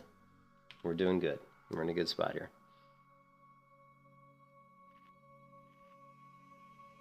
Yeah. Once, like for me, once I hit 35 is when I first noticed that I started to retain weight. And it wasn't until I was about 43 that I started to realize that actually getting in shape and like losing weight was becoming a little bit more difficult. Like it used to be that like when I was 35, 36, 37, if I wanted to lose weight, it was really easy, you know. But when I hit to like 43, and then when I tried to lose weight, it wasn't as easy. Like I had to really, you know, be active for. I had to really start working out and be active for weeks and weeks before I started to see the weight start to come off, you know.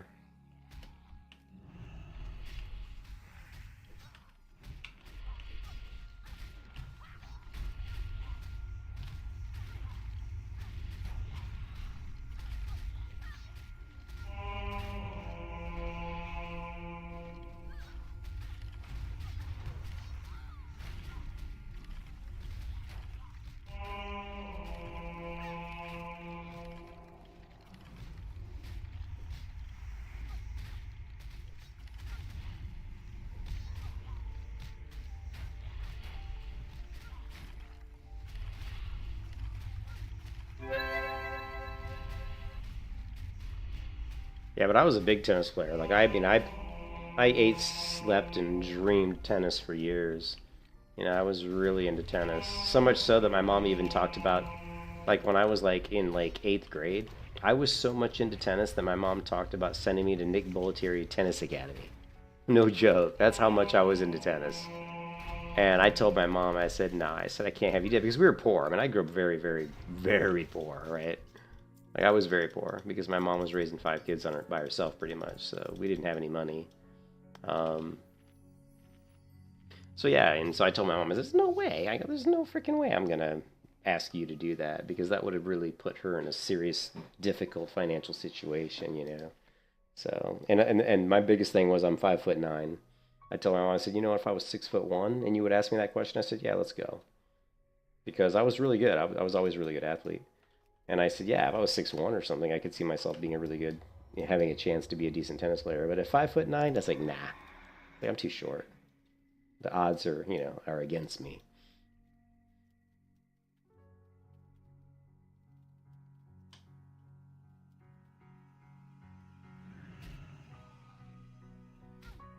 Where'd that mob go? Shit.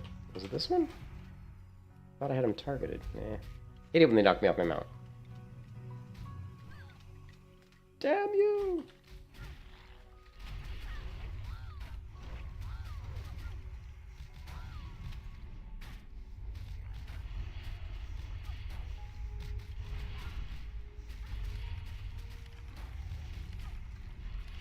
Yeah.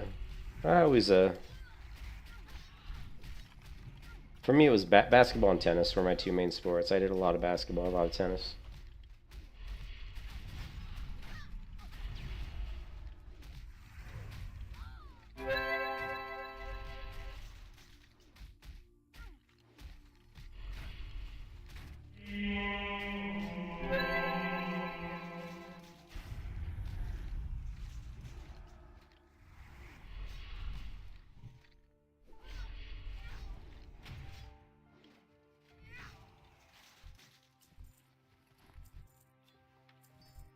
Alright, we're making progress, slow and steady.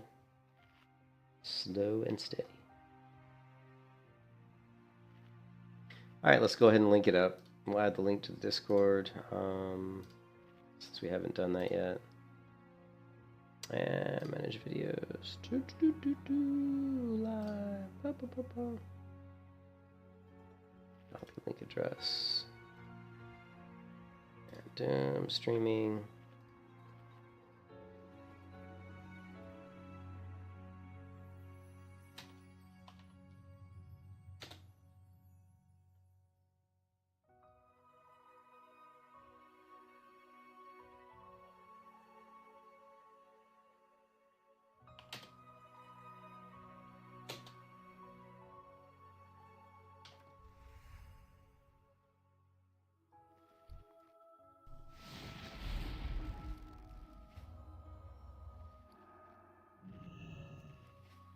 The ninja.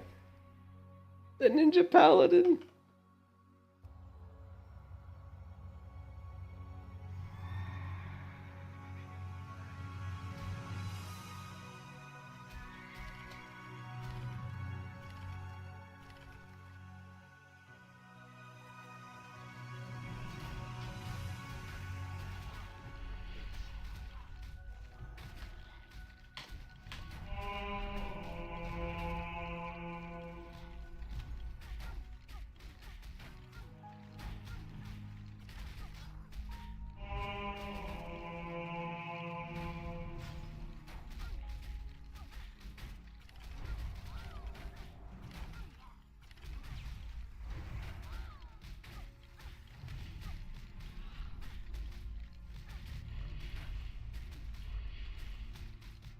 Yeah, it's just a lot easier. I mean, obviously it's a lot easier when there's fewer of you. It's just a lot.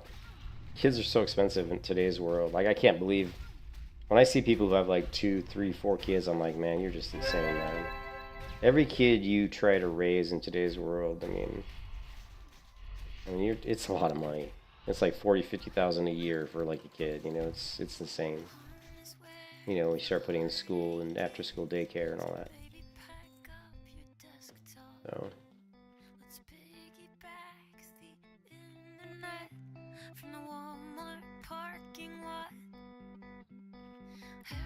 The cat eye, I held my hand in the movie. Got me iced teas, our friends ran off to 2E. Said you can't be shit, of course. you can't be true to you. And you slapped the street sign like your parents' Subaru. Long live being in love, being obscene. Long live saying that we're 19. Black coffee, a seat and a fiend. Long live the listening.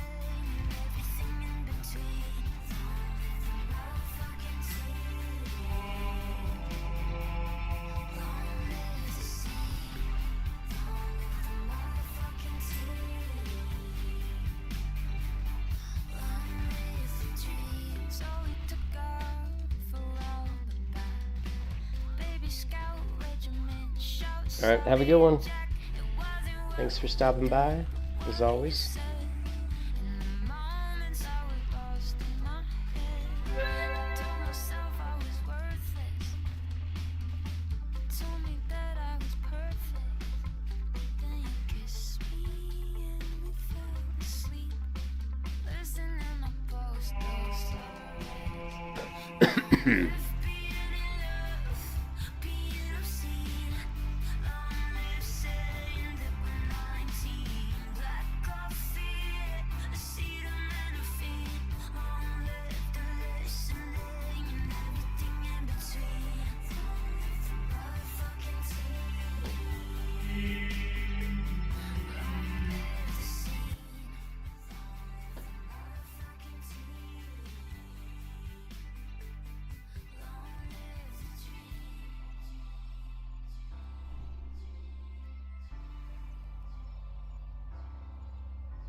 %78 to 60.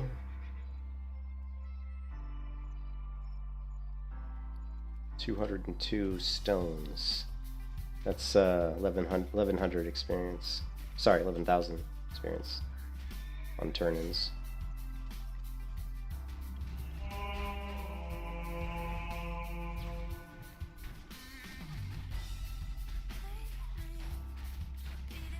Where's my phone at? Shit. I'll make sure my wife isn't texting me, and she is. Shit.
What is this? Raid helper. First full ZG run February 18th. February 18th at 3 p.m. February 18th is a Sunday at 3. Okay.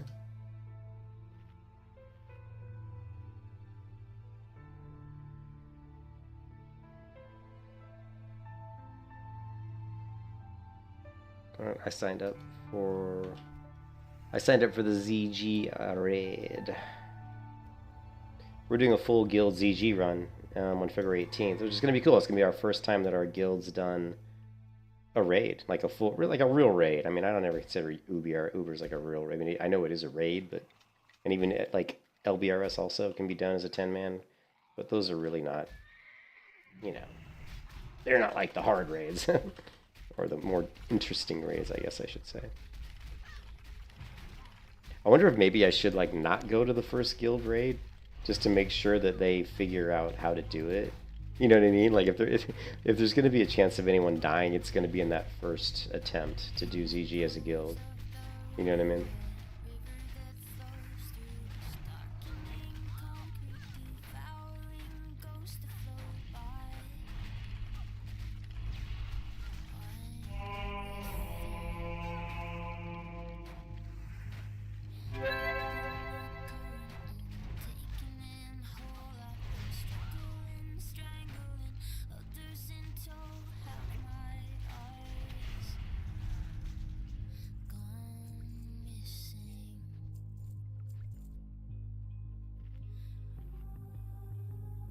Getting down to almost 2 bars left, which is 20% of the level.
Yeah, it looks like somebody else has shown up finally.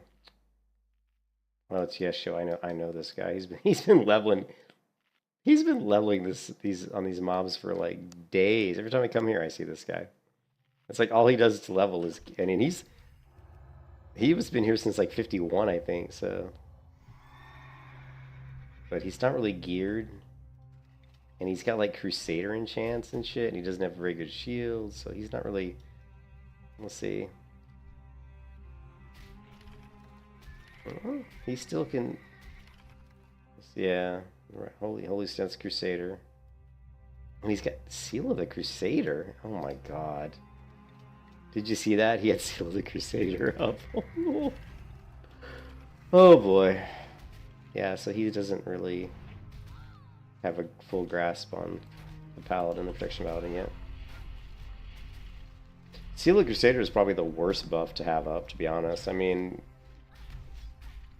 like, if you have Seal of Righteous up, it's great. I mean, plus that guy, he's got a Flurry Axe too, and if you're going to be using anything that has a chance to proc something, you want to use Seal of Righteous, because it's almost going to double your chance to proc your weapon effect. So yeah, and then if you're just going to be trying to regen mana, or sorry, regen health, you might be running around with, you may have Seal of Light up, but most likely you won't have it up. You'll just have it judged on a target, like I do. I have Seal of Light judged on the flare here, but I've got Righteousness on me. So yeah, but to have Crusader up, unless you're trying to level up a weapon skill, like let's say you haven't used two-hand swords for a long time, and you grabbed a two-hand sword that's really good, and you just want to level up the weapon skill, then yeah, you'll throw up Seal of Crusader, increase your attack speed by 40%, so help you level up your weapon skill really quickly. But I'll tell you one thing: if you see a Protection Paladin running around with like Crusader enchant on his weapon, then you know that he doesn't really know how to play Protection Paladin very well, because Crusader's not what you want. It's one of the worst enchants, actually. It sounds good on the surface because you're thinking, oh, it's going to give me all this strength, I'll do more damage, which equals more threat, and more strength means I can block more damage, and plus it actually heals me a little bit too, but nah, it's not. Spell power is going to be way better. I mean, even lifesteal is better. Because lifesteal does damage as well. It does shadow damage to the target. So, but enough said. Oh, I'm getting sleepy. Uh-oh. We're not gonna make it to 60. No, we'll make it.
Need another drink.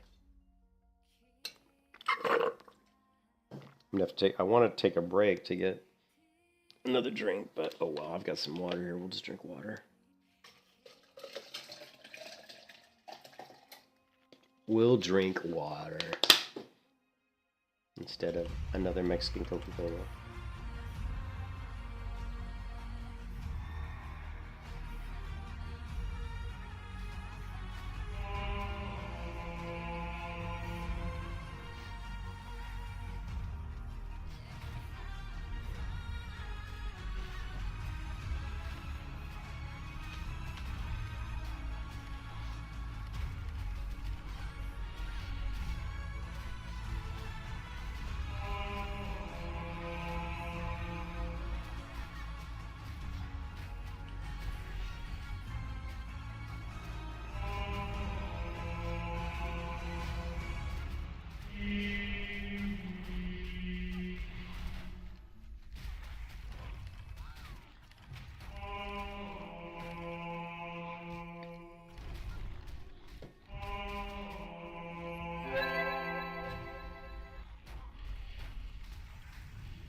Where'd all these mobs come from?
How the hell did Tatas get kill Solar already?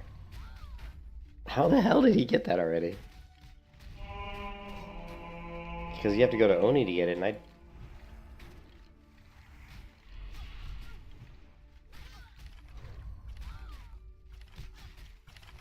Damn. Yeah, now we have 2 tanks in the guild with Kel Solar. That's Kel Solar, whatever. That's good.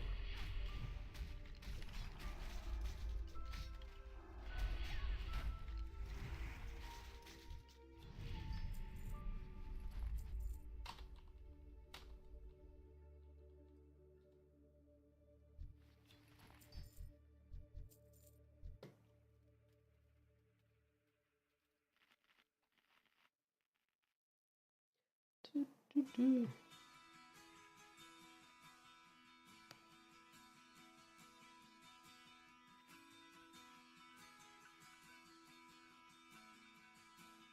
Welcome to the planet.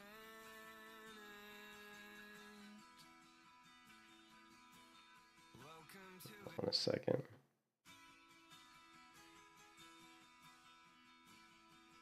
There we go.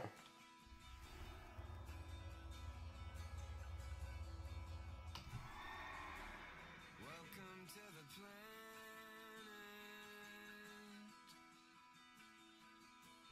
Welcome to existence. Everyone's here. Everyone's here.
Welcome to the fallout.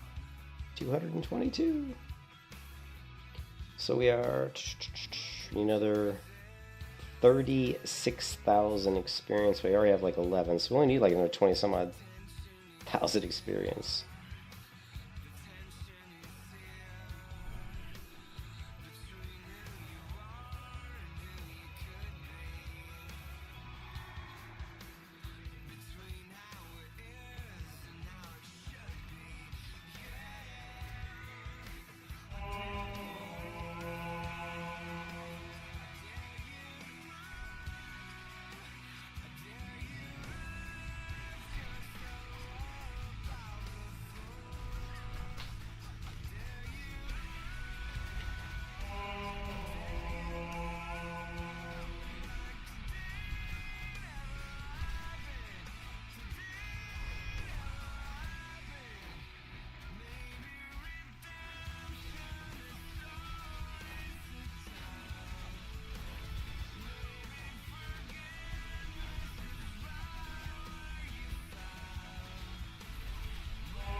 Ooh, bubble. Bubblicious.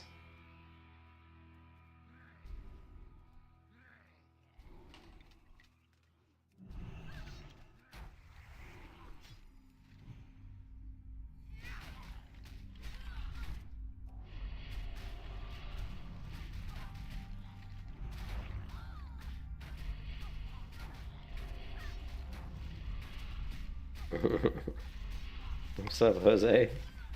Radio copy?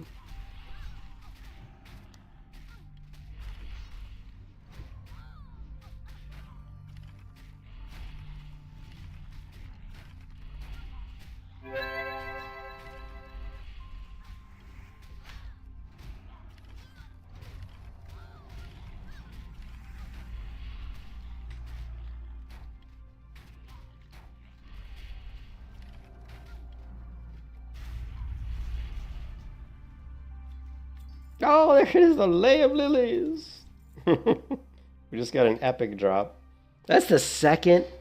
That is the second epic drop I've got farming this area. It's the second epic drop we've gotten. Not the best epic drop in the world, but hey, it's still an epic drop, right? The Lay of Lilies. Oh.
Yo, Jose, how you doing, man? Oh, man. We're getting closer. Come on.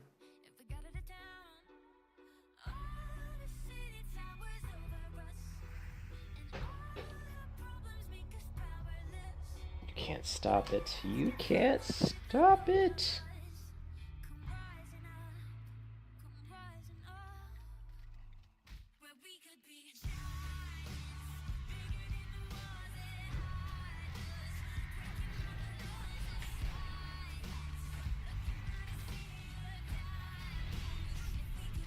Oh, the Gregorian music sound? That's MSBT.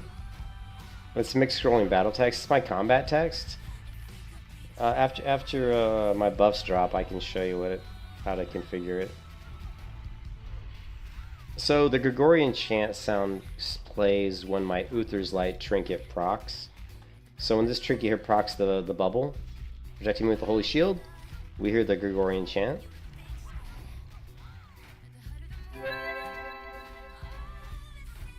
I like to use audio alerts for things because it's just easier to see when they're proccing. You know, I don't want to have to read stuff on the screen. Even though I do have some stuff that comes on the screen, like the Reckoning, I don't do that. That's just default. That's like built into the. Unfortunately, I can't turn it off. I actually would kind of like to override that, but I don't think I can. I think in later versions, but we can look at it while I'm drinking. But if you go into MSBT, you can set up triggers. So you can see here we've got the light, this one I believe, and you can see the, no, it's not that one.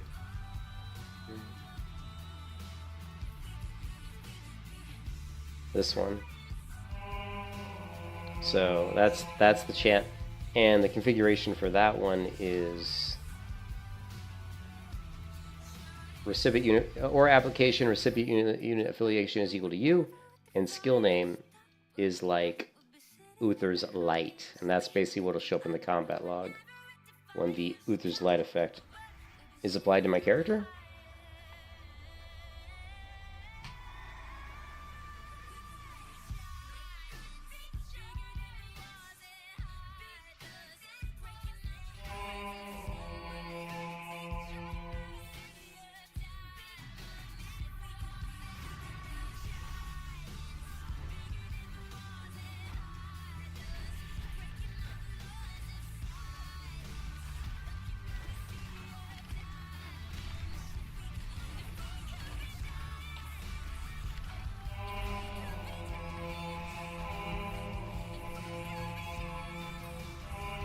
There, it just procced 3 times in a row. Did you see that?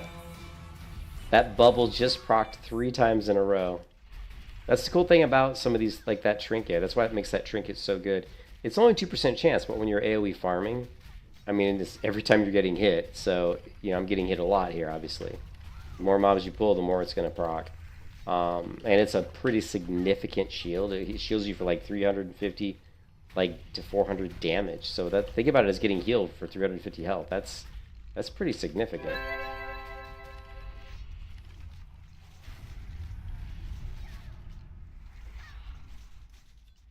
Come on, let's get ourselves another like epic drop. Wouldn't it be great to get like one more epic drop before we hit 60? Oh man, where's my epic drop? Where is it? There it is, the lay. It's not the most amazing epic drop, but still, 10 stamina fitting spirit is not bad for like a kind of a weak ass like you know, I don't know. It'd be good for like maybe a tank or something. The trinket, right? I think it is. Yeah. Oh no, it's a neck. Actually, it's not bad for a neck piece. I mean, for like a... It's not great. I mean, it'd be better if it was 10 stamina, like, you know, 10 strength or something. But still, you know, whatever. It's one of those weird items. Kind of question that it's even an epic, because it's so strange. Yeah, they're mostly from... Yeah, so the sounds... were part of the actual add-on itself. Like the add-on comes with some sounds, you know, like there's like a sound there's a sound folder that has some sounds that are bundled in with the add-on, and then there's other sounds that get added to that folder when you install other add-ons. Like, so like when I installed like the Guild Wars 2 UI, it actually installs. I think what happened, I'm not sure if it's the MSBT add-on just recognizes that some add-ons have sound files and it copies them into its folder, or if the other add-on makers... I'm guessing that's what's happening. Because if you install some add-ons, then all of a sudden more sound clips will show up in the MSBT sound folder. Here, I'll show you in a minute what I'm talking about.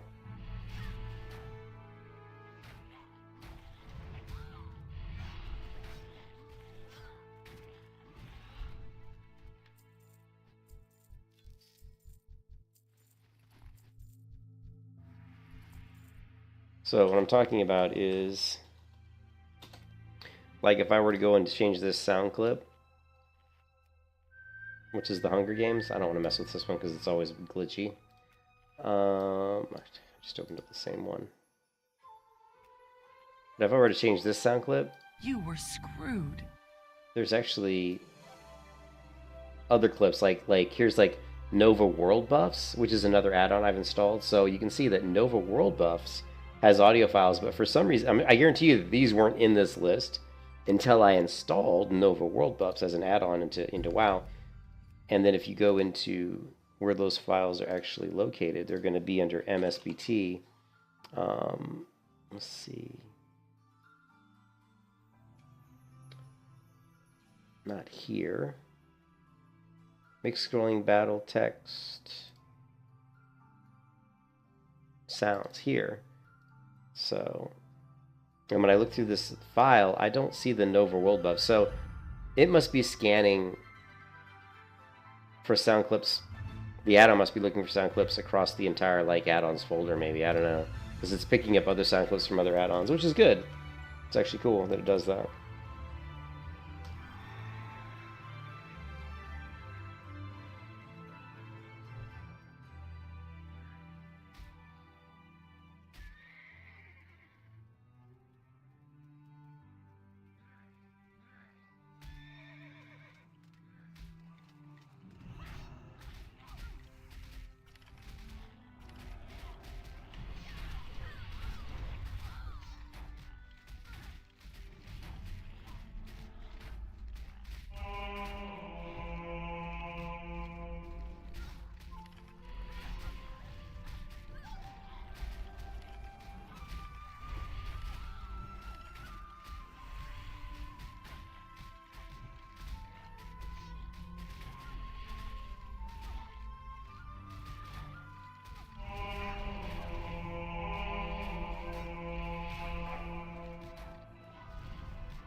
I wanted to try that, but yeah, it's not gonna work.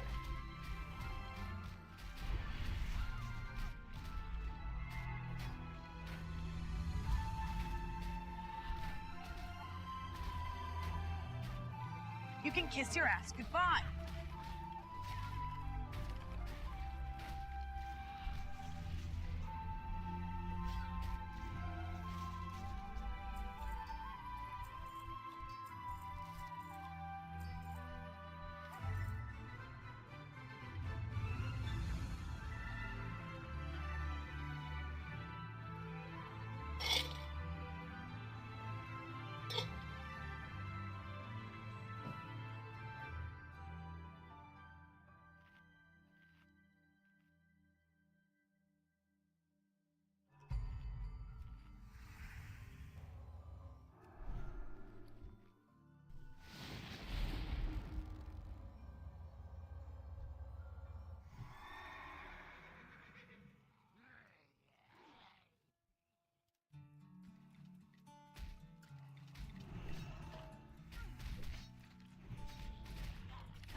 Oh, here's an old song.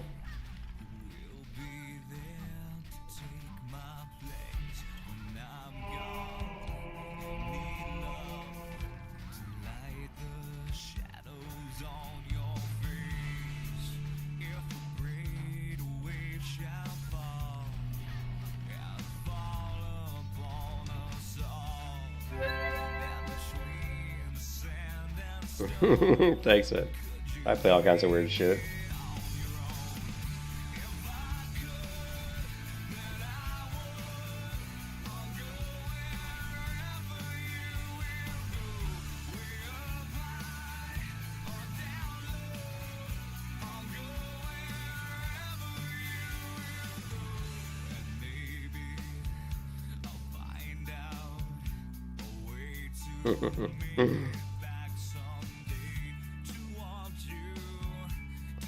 That's an old song. Hey, I'm old, man. Sometimes I pull out some old ones.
You like to play on call with your guild? Yeah. This is the first time I've done like a guild type thing in a long time, where I've actually, and I still struggle with it because I have a hard time playing with other people. So it's always difficult for me to put my ego and just to aside and to just relax and be able to. Plus, it's a time consuming to try to get together with groups with guildies and do stuff, because sometimes you get in groups with these people. And these people, like, I have, I'm married. I have, my wife has a lot of some health issues, so I can't always, put as much time into the game as I used to. So that's why you see me play late. I usually play after my wife goes to bed. She goes to bed pretty early, like 8, 9 o'clock. So yeah, it's harder for me to always do the raids and the groups when everybody else wants to do them. So.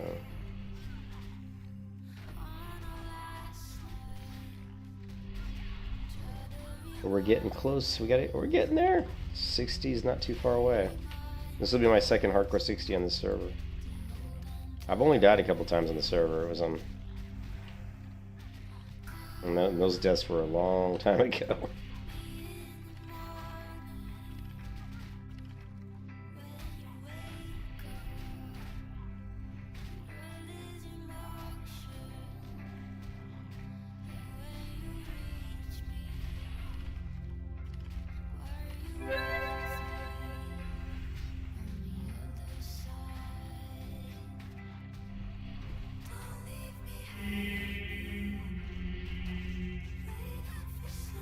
No, I don't think so. I don't remember which quest is the ectoplasm.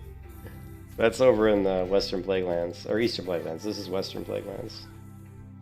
Oh, wait, or is that the one that's in the... I've already done the one to get it off the worms? Yeah, that's... I've already done that one. Oh, we just got... Look! We just got a blue item. I just got the Wand of Alistars.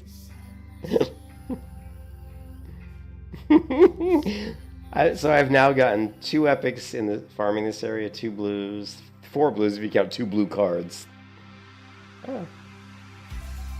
Come on.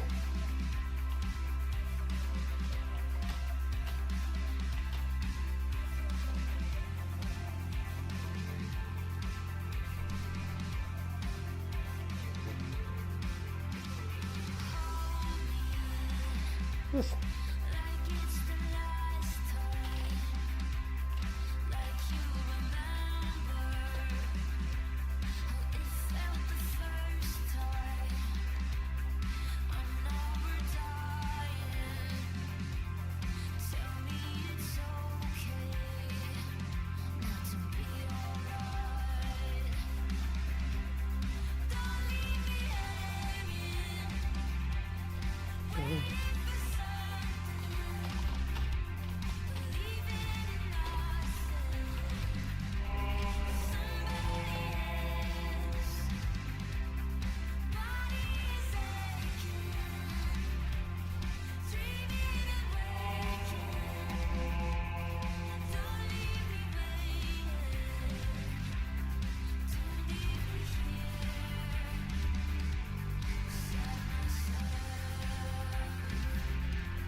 Tell me it's a bad thing. Being with you is distracting. You'll be everlasting.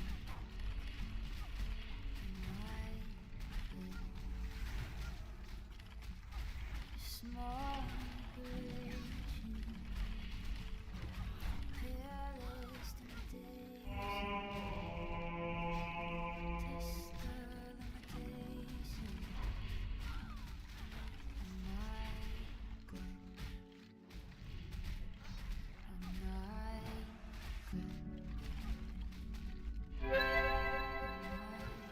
Good.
Yeah, cleaning my mouse off.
Yep, Dalaran music, yep.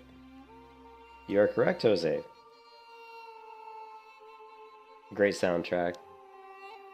Some of the music in WoW is just iconic. I mean, Dalaran music is just freaking amazing.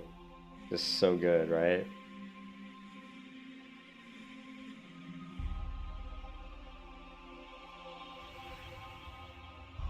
You know what track I want to add to this playlist is, well, I'll have to add it later.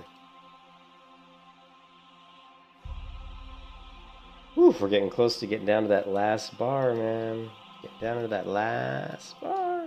We're ahead of schedule, too. I've only been streaming, well, I've been streaming for 2 hours and 22 minutes. Oh, shit.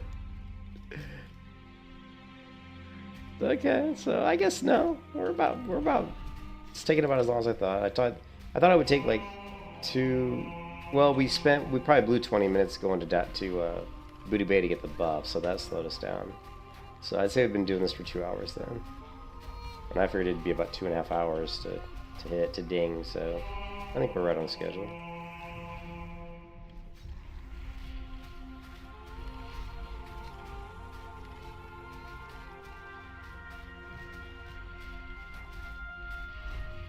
Oh yes, Morpheus. Yes.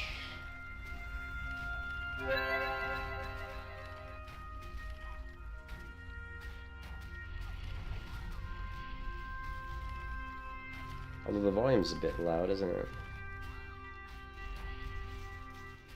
Although this track's always kind of loud, to be honest.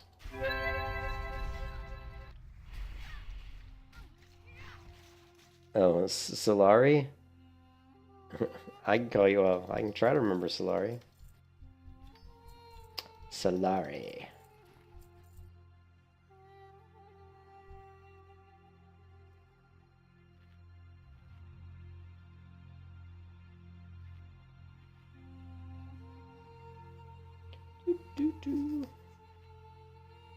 Oh, we still haven't gotten into that last bar. Come on. Need some big pulls.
Come on, we gotta get. I want to get another blue or another epic. Before, it would just be so amazing if we got like another blue or epic drop before we hit 60. I've never gotten 2 epic drops in one session before. In one stream, you know, I've never done it, so it'd be super cool to get another epic drop.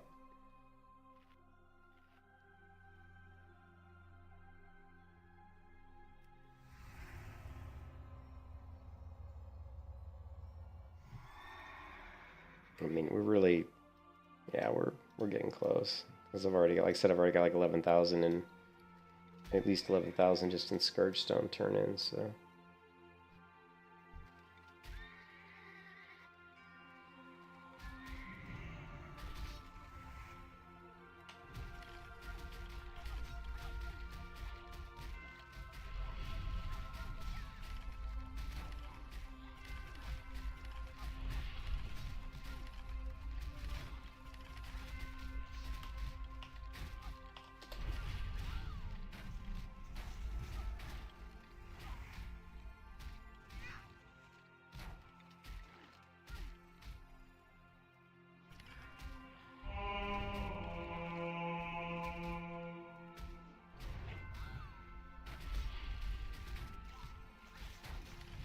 It could be a sin. Yeah, I never played the lottery. I'm not much of a gambler.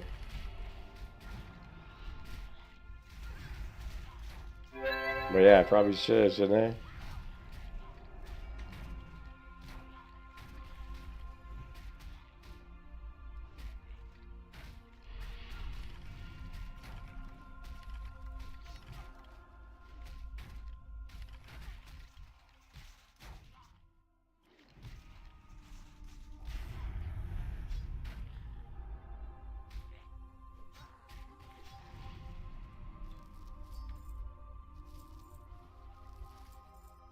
Come on, epic drops. Epic drops.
Come on, give me one more epic drop. That would make this stream just epic. We got another epic drop. The other epic drop was kind of like a welfare epic drop because it wasn't like a very good epic. Oh, but just seeing purple is always good. At least that's what Prince always told me. Purple is a good. Why is that corpse still there? That's kind of strange. It disappeared by now.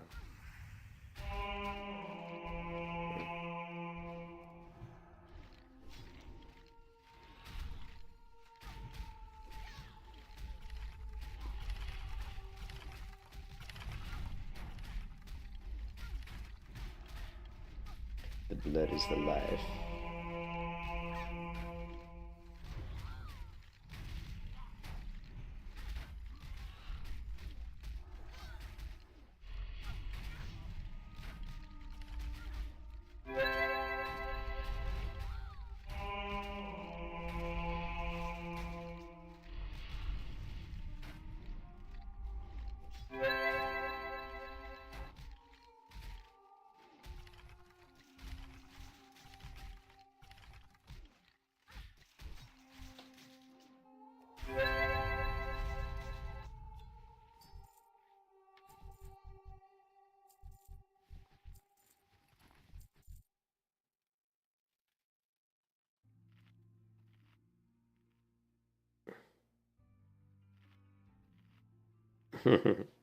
Yeah, I think Wintergrasp. I don't really remember all the soundtrack to Wintergrasp, but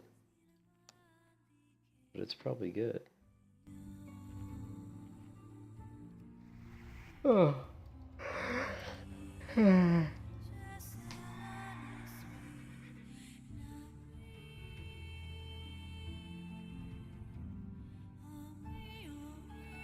Once we get over 200,000 XP, we're probably done. We can probably just turn in our stones at that point.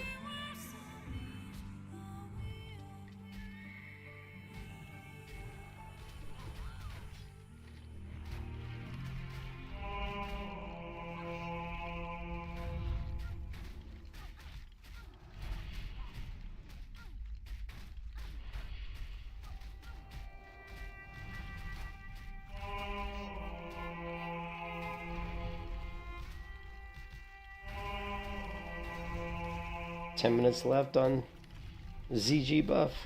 That means we've been farming for about an hour and 50 minutes. This will probably take 10 minutes to get up here.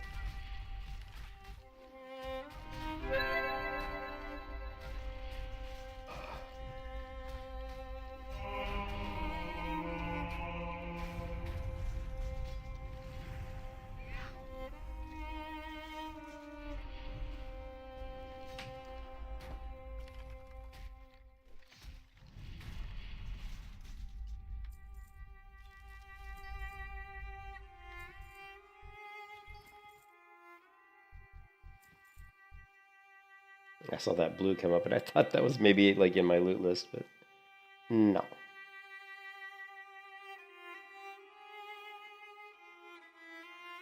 $194,000.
I'm yawning a lot. That's not good.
So so basically 13 more pulls, if I'm reading that right?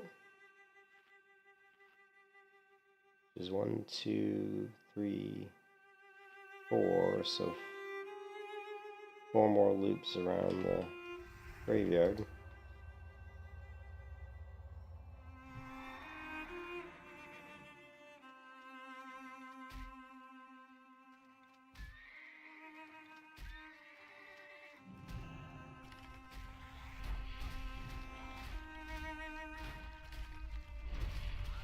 That's not taking into account all the turn-ins though. I mean, I could literally turn in all my stones now and it would put me at about 207,000 probably, if you're really close actually.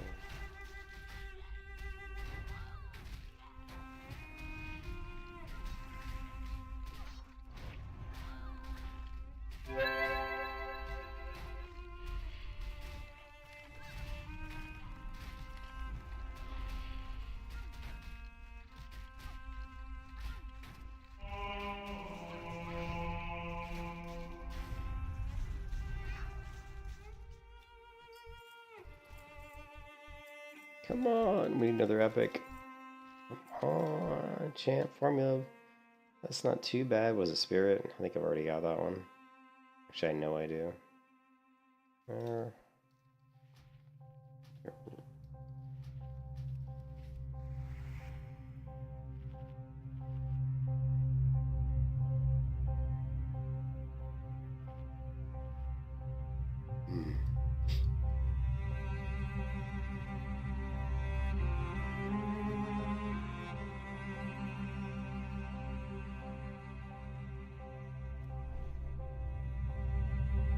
Ooh, ouch.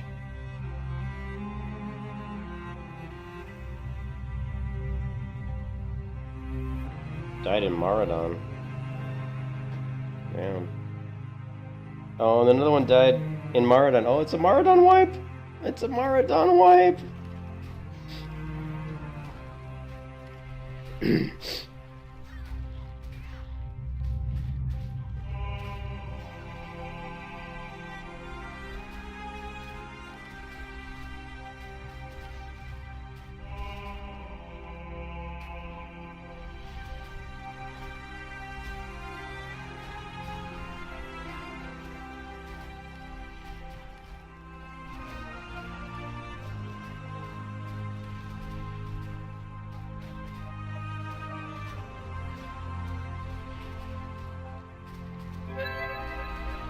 What is that?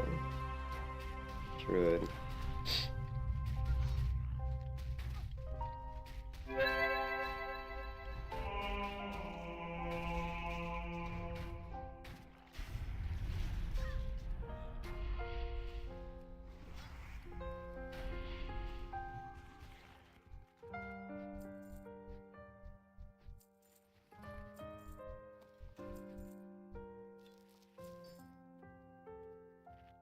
Yeah, poor people.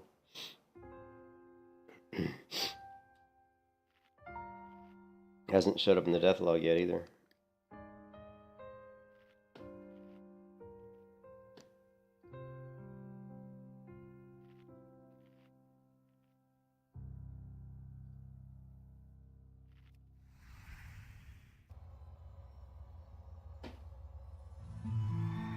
Oh, and there goes...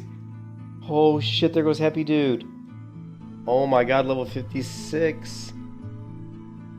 We just lost 3 of our 40 plus play people in our guild. Wow, 56. Ouch. Oh my god, that hurts.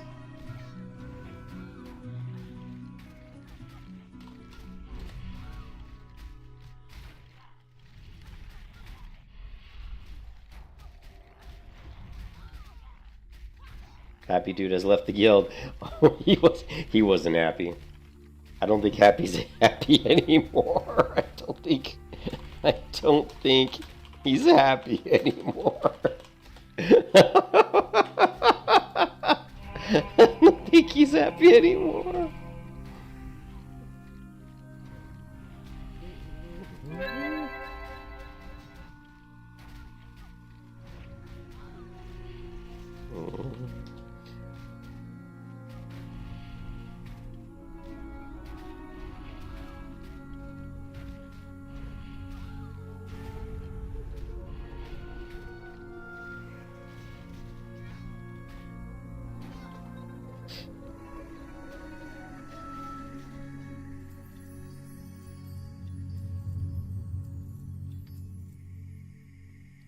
What am I at? 270? Jeez.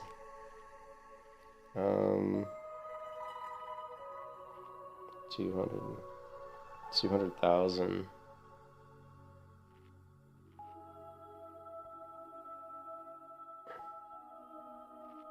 Alright.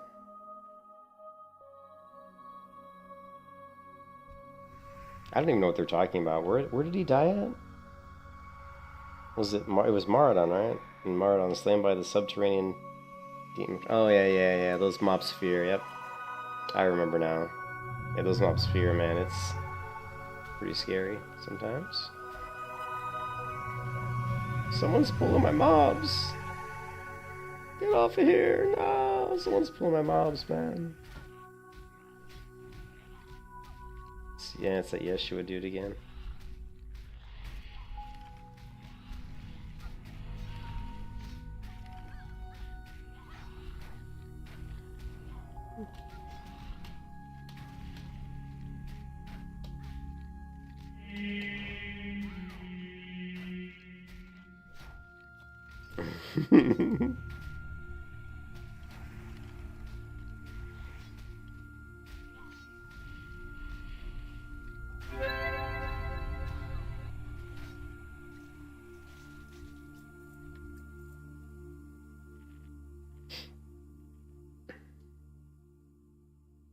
What time do I want to go live? What do you mean? Go live with what? We are live.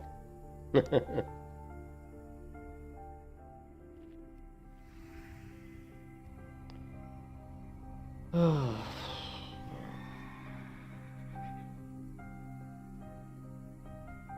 this journey has come to a close, guys. We're just about to hit 60.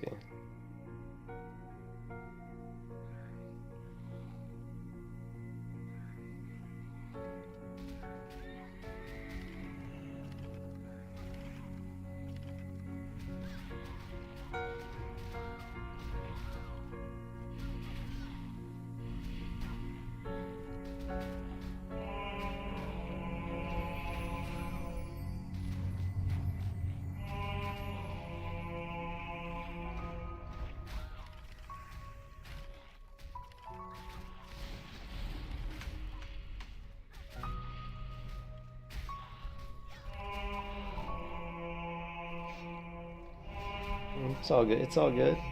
Yvonne.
Oh, my items are starting to need repair.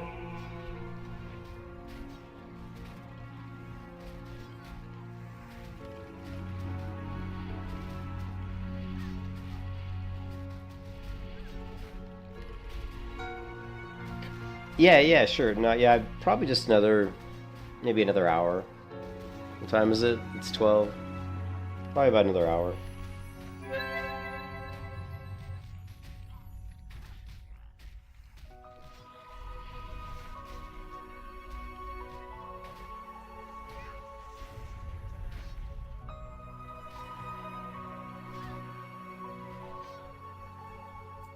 Get to 60, see maybe I can get into a BRD or something maybe. If not, but I'm pretty tired. I've been grinding this for a while. Well, I guess for 2.5 hours.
Home is where the heartache is. So baby, pack up your desktop.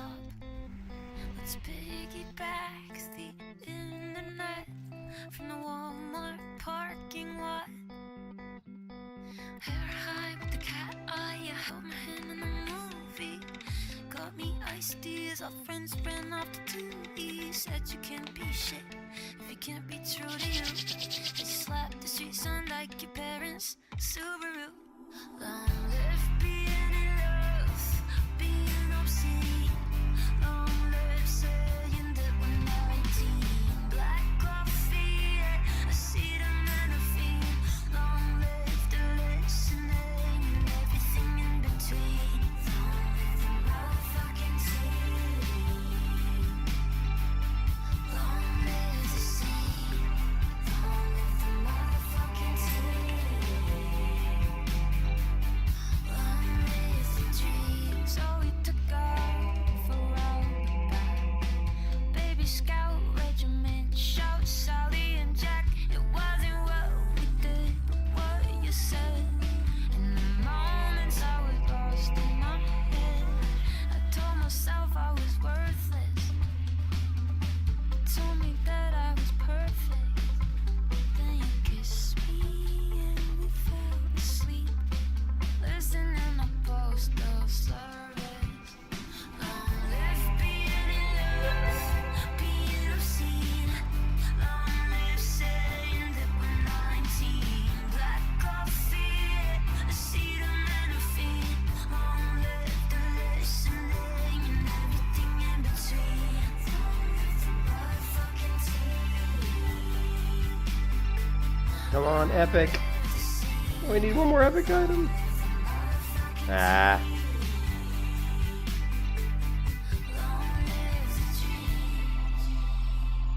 Alright, that's it.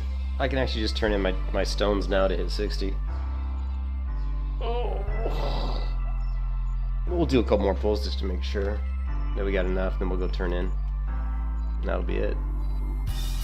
Yes, Morpheus. Yes, level 60. Yes. Let's go, baby.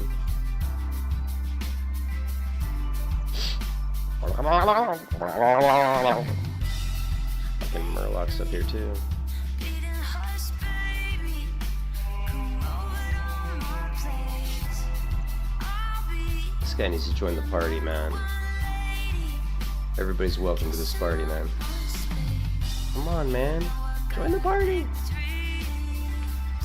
I'll be dying over It's nice to have nothing. Set my friends on the far run.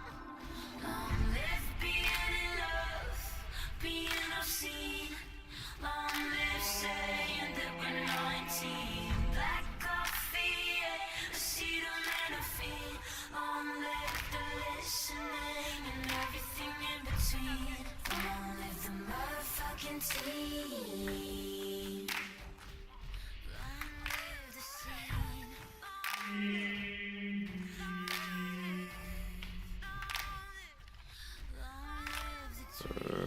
realized my seal wasn't up. Damn it!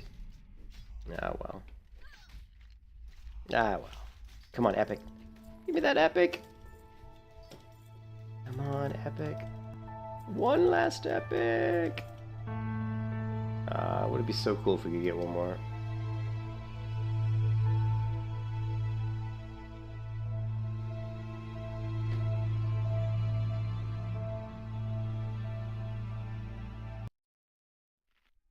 Yeah.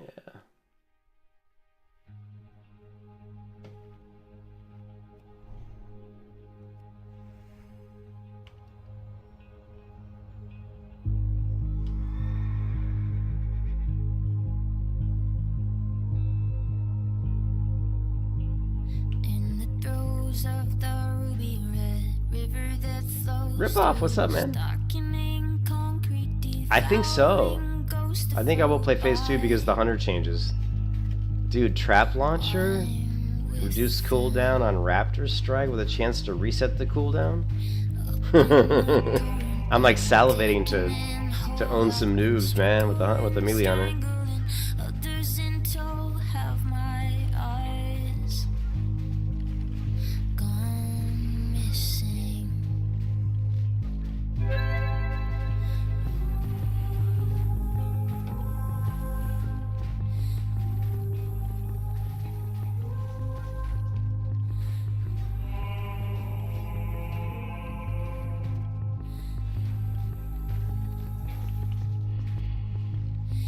Imagining sequences, playing back visions by stereo air and fragmenting images. Well, they didn't kill it in the first phase, dude. The first phase was First phase sucked, man. I mean, there were certain things that were good, but overall the balancing was terrible. Sea Discovery balancing was awful. The PvP event was awful. But the phase 2, though, looks a lot better. At least for me, anyway. At least for the melee hunter, which is the one thing that I was kind of interested in, you know.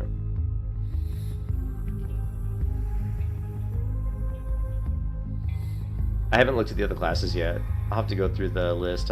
Blue gave me the link in the Discord, so I'll have to check it out. I think it's still like, what, like another week away or something? Or like, I think it's February 9th, is that what it was?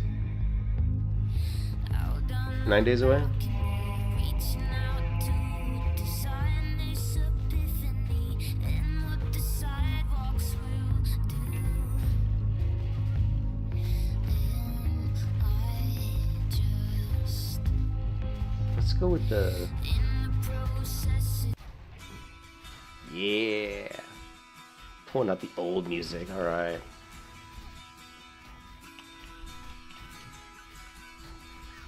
Everybody's here, baby. Everybody's here. Come on. Come on, let's rock! Let's rock! Yes!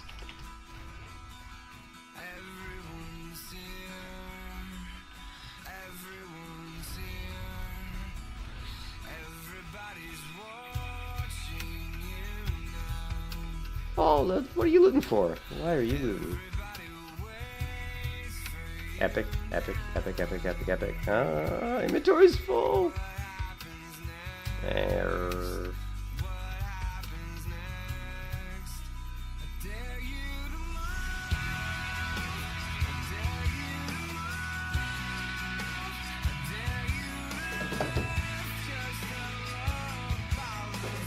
Come on, baby.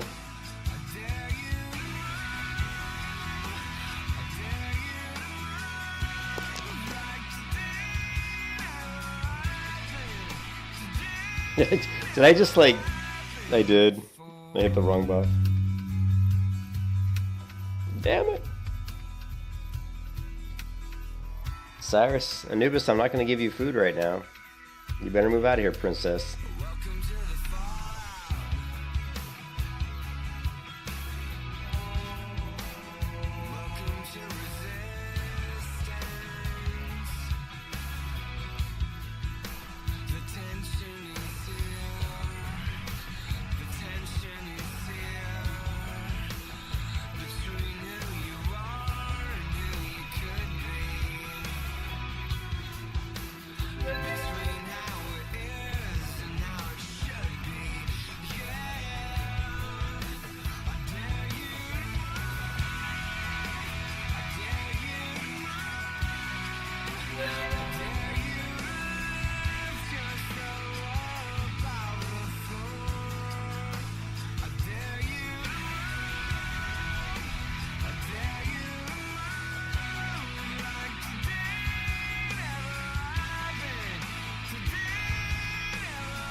Quit looting!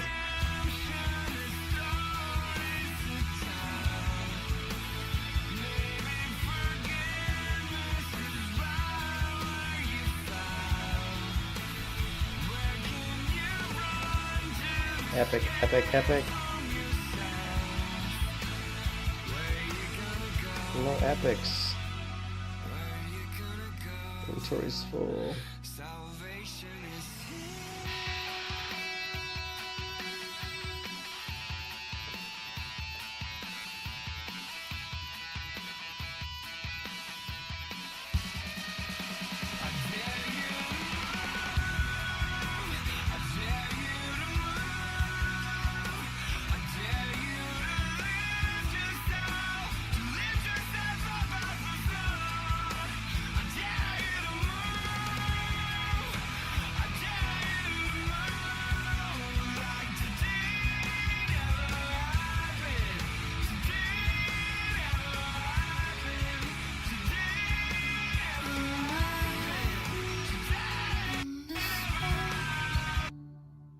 Disguises no one knows, hides the face, lies a snake. Listen in my disgrace, boiling heat. Audio issues.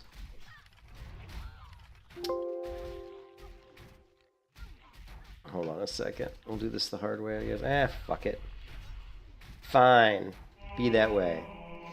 I've been having problems when I want to use Windows Media Player to play music, and it actually at the same time with the game, it's actually been screwing up my audio, which is kind of bogus, really. You can kiss your ass Kind goodbye. of pissing me off. All right, I guess we shouldn't die at almost 60, should we? Like we're like almost 60. We don't want to die at like 59.9.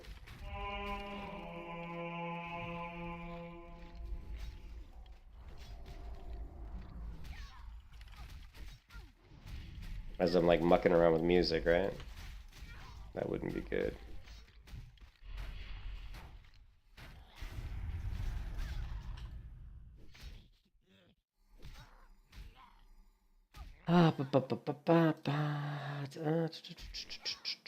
What song do we want to ding 60 to? That's the question.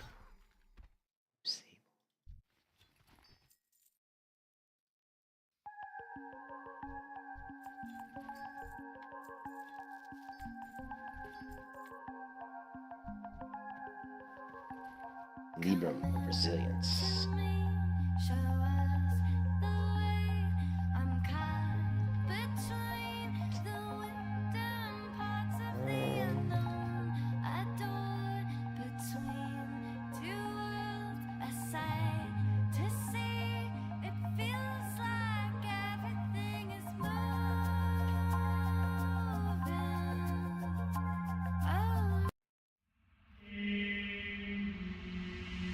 I just wanna feel alive in the starlight. I see in your eyes. I just wanna feel alive in the starlight. I see in your eyes.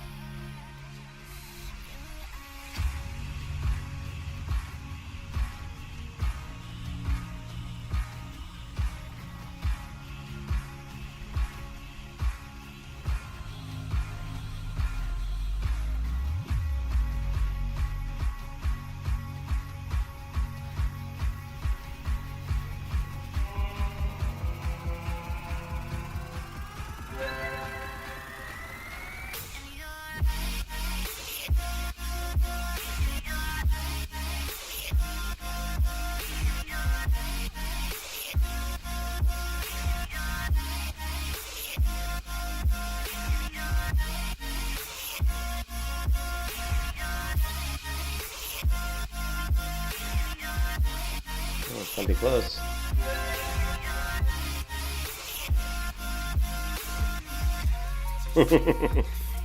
Level 60.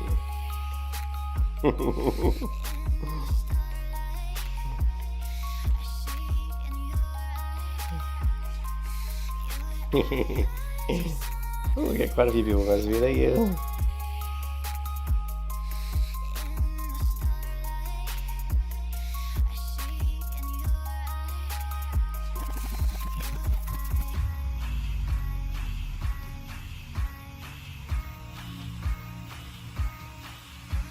Yeah.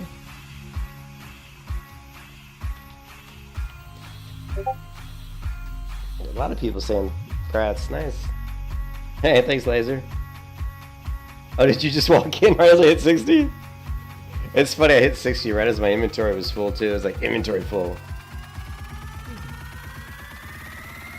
But no epic. No?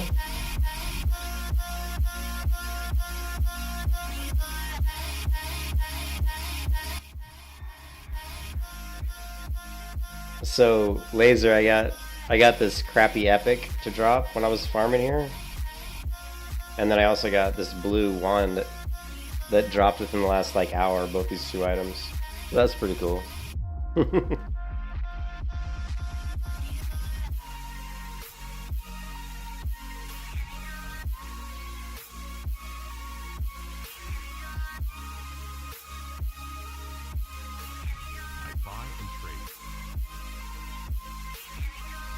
Actually, oh yeah, I probably should send it to the mage. Where'd my other soundtrack? Hold on a second. We're going back. I'm going back. What were we listening to? We were listening to...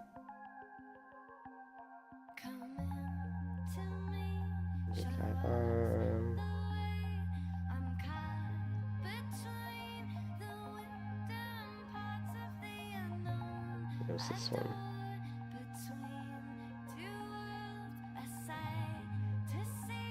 Here we go. The old, we're gonna pull the... Light bless you. So lately, been wondering who will be there to take my place when I'm gone. You'll need love to light the shadows on your face. If a great wave shall fall, I'll follow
somehow?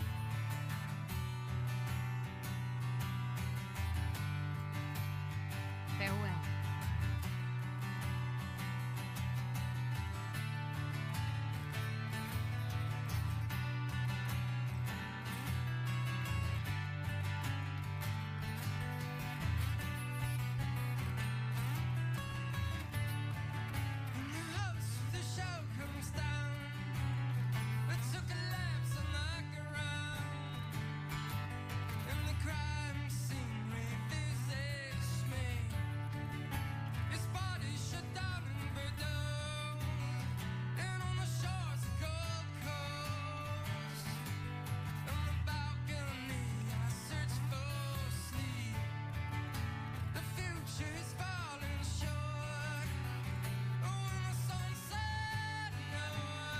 King's honor.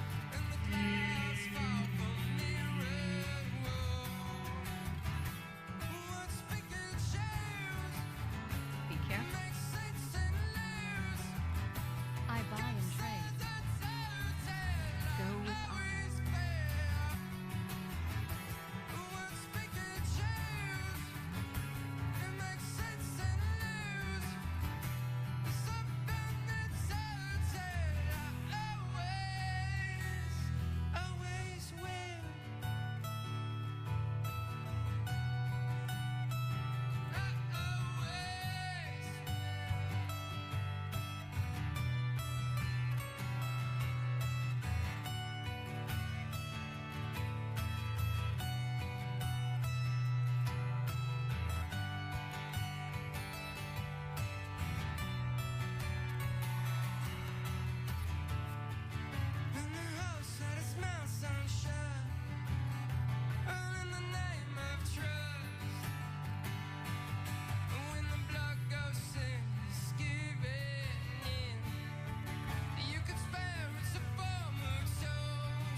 This is very new to us doing the acoustic thing, so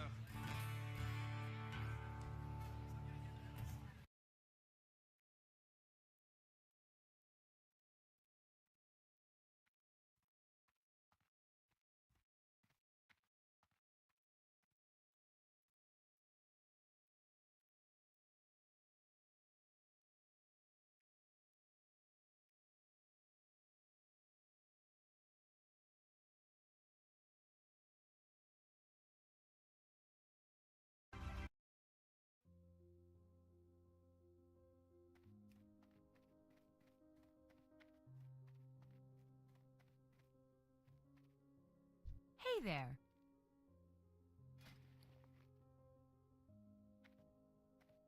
Good See you day later. to you. Have a good one. You need something?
Safe travels. What are you looking for? See Step you on later. up.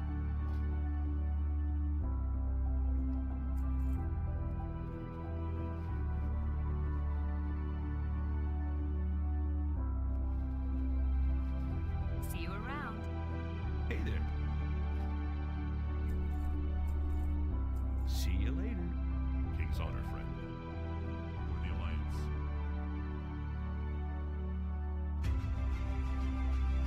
How are you? See you around. Hey there. Looking for something specific. Hello. Have a good one. Greetings.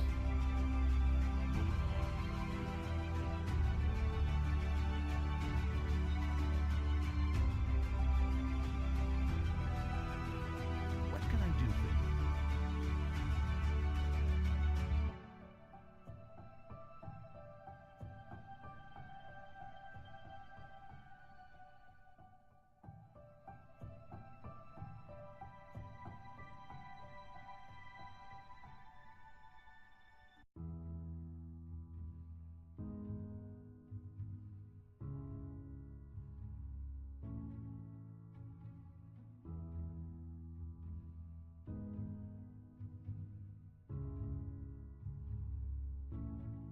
See you around.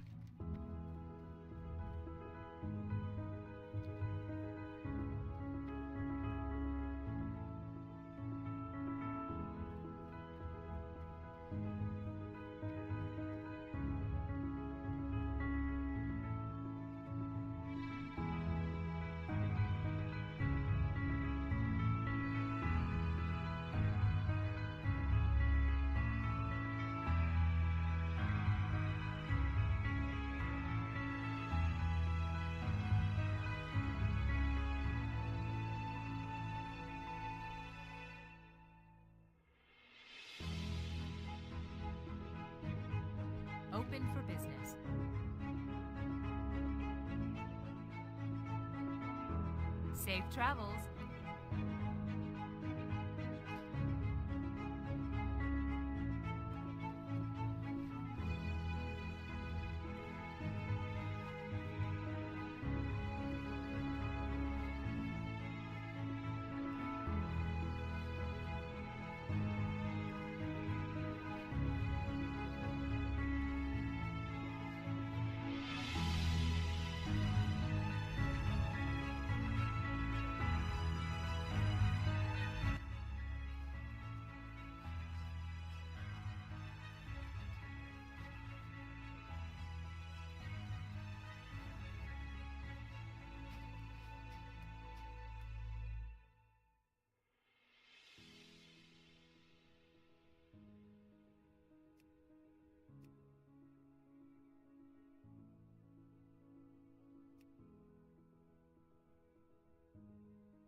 How are you?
Well met. Be careful.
Testing.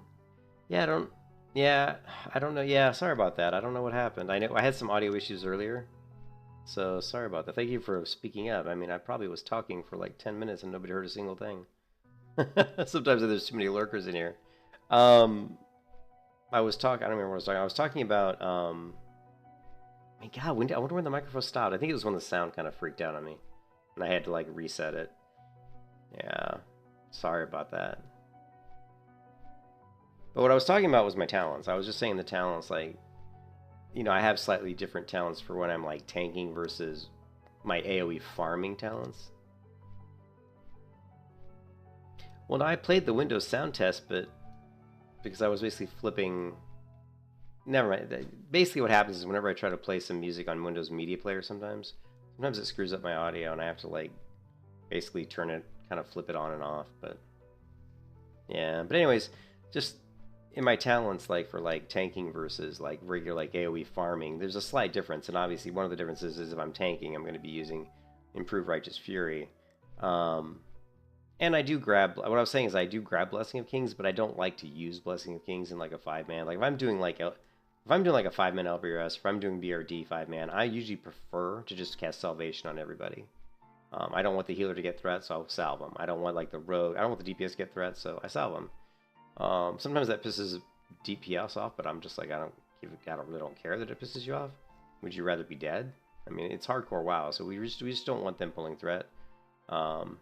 It's a lot better just to salve them, and the DPS isn't the problem. Like when we're doing these dungeons, you know, because this is classic WoW, so the dungeons are actually pretty easy. They're tuned pretty easy. They're not anywhere near as difficult as the private servers were, and people are over geared and over buffed on the hardcore servers now because everybody's like so worried about dying that they kind of overcompensate.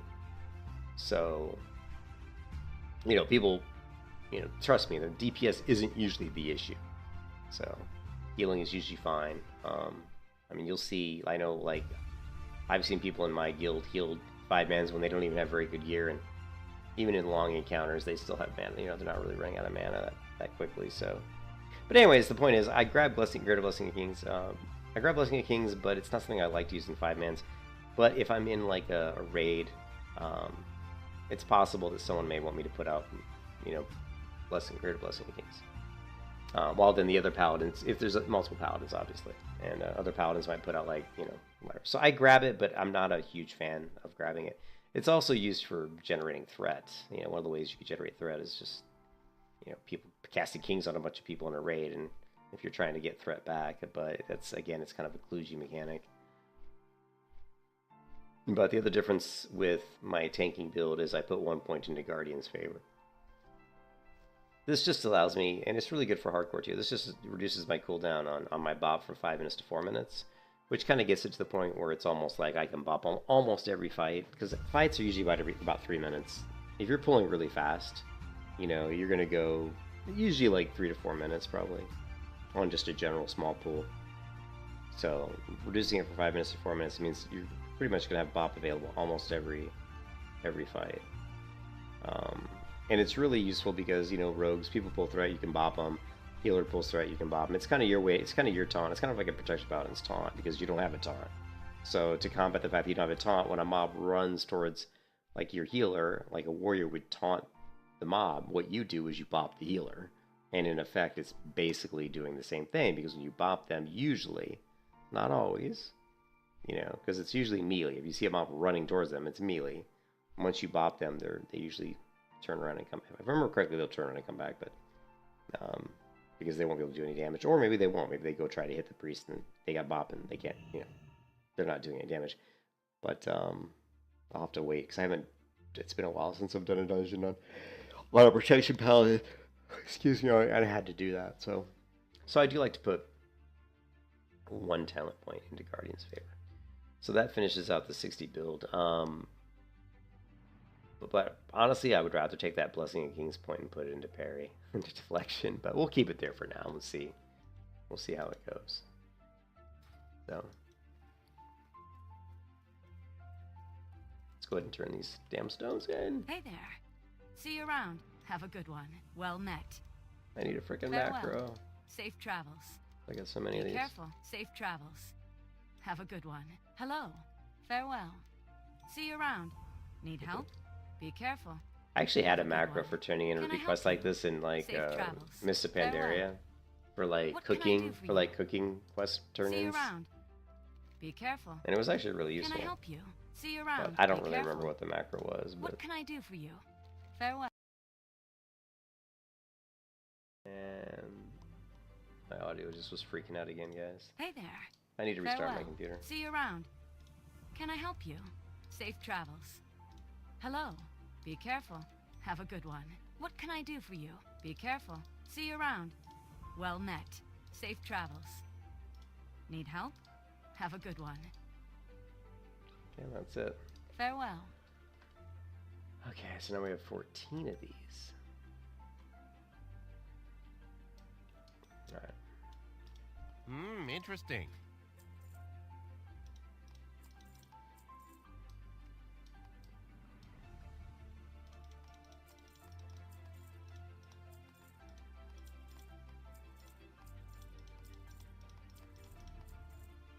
Alright, that should be enough of those. seeing you. And cool.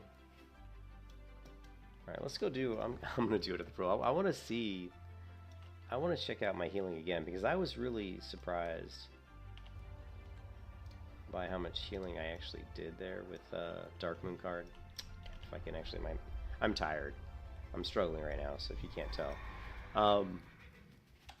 Yeah, but like I said, I did pick this card up on probably about a month ago, maybe longer, and I got it for like I think 200 gold, which I thought at the time was actually a pretty good price.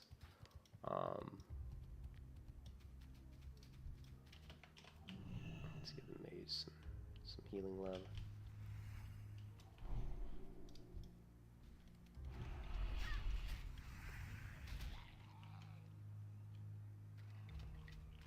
Okay, this is a small pool. Well, let's take a look.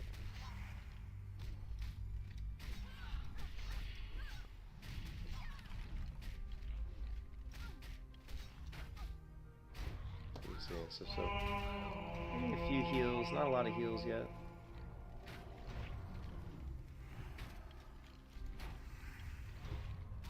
I don't know if the card, I think it says it's proccing off you hitting stuff.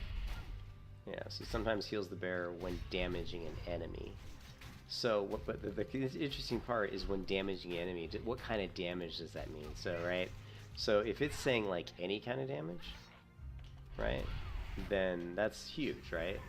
When damaging an enemy, or does that just mean when you're damaging an enemy with a weapon?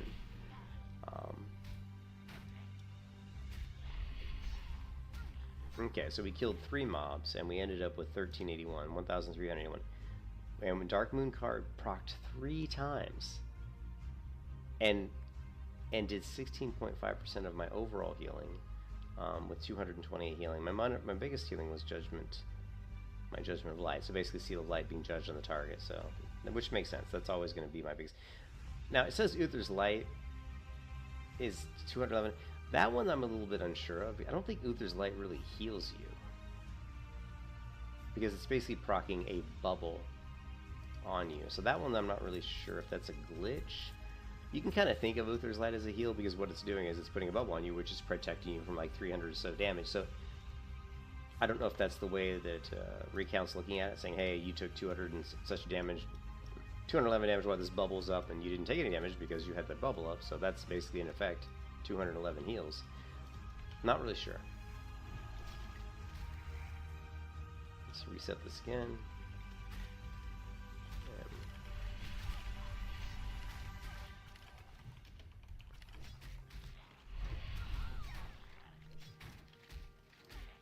I wonder if we can pull this, yeah. And we should be able to see our heals. Yeah, we can see them updating over here.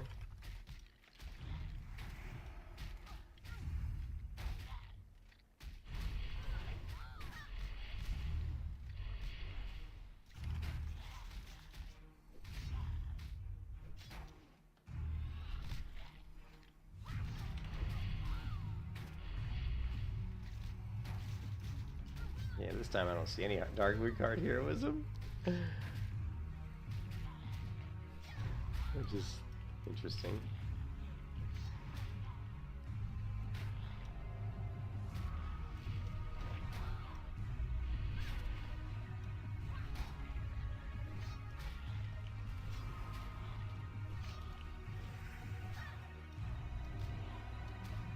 I wonder what it shows up as too. Combat log weapons. There, see, heroism healed you. So we can do a trigger for that as well, right? So we can go, it just makes these things a lot easier to track, right? So we're going to new trigger, and we're going to say, I don't know, what do we want to say for when heroism procs? How about just heroic? Heroic, right? And we're going to say or application, heroism.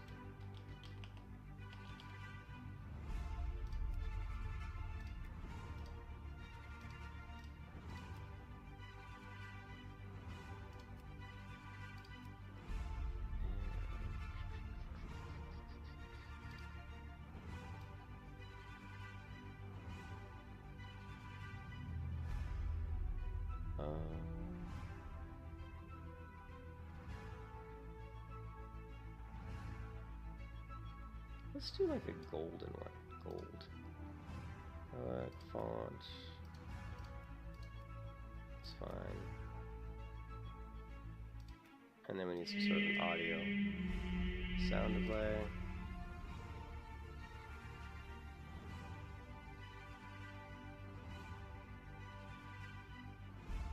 Synth chord?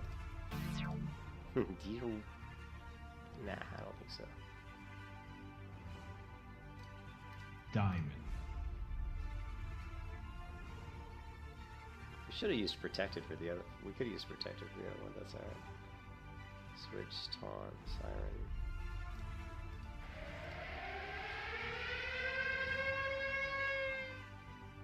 Default hardcore? I don't know what that is. Random, we don't want. And,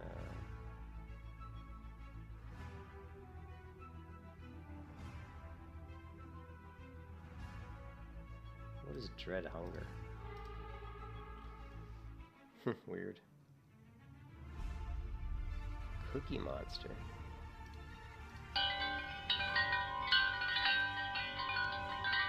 The only problem with that one is it's just too freaking long.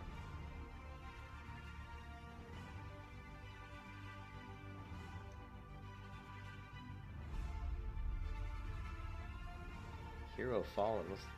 A hero has fallen. A hero has fallen. That should play when you die, right? When the character dies, that should play.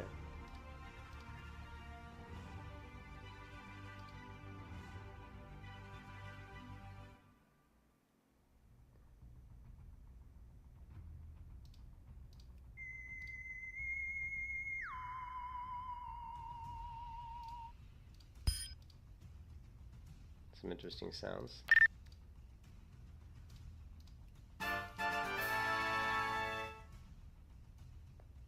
That's way too annoying. Annoying. No. No.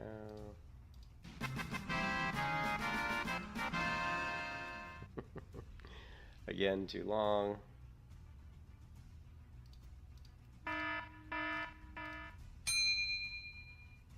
Dink. Dink.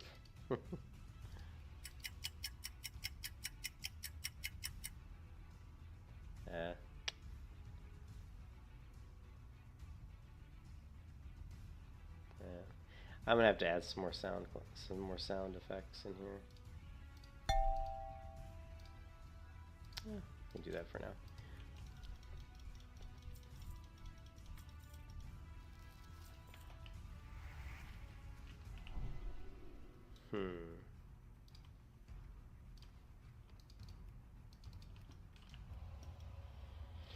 Anyways, I'm tired.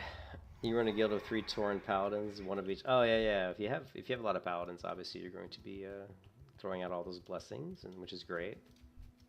So awesome.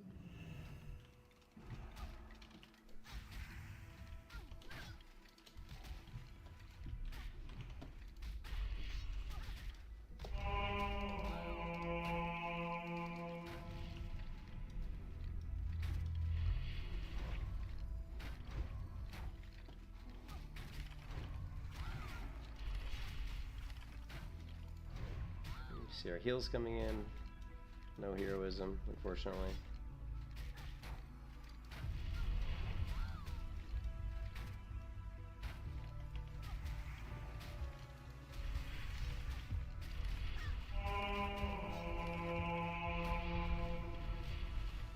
Yeah, we did get some heroisms. I didn't, but the trigger isn't working.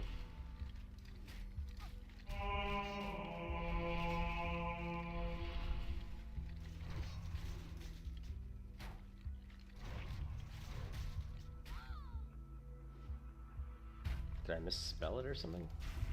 Sometimes the trigger doesn't take effect right away, too. MSBT can be a little buggy. Let's see, heroism.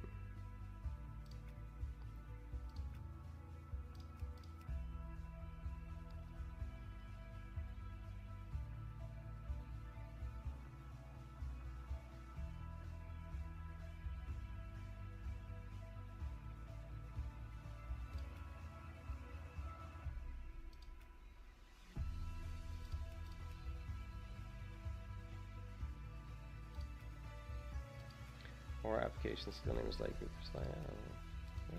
looks fine.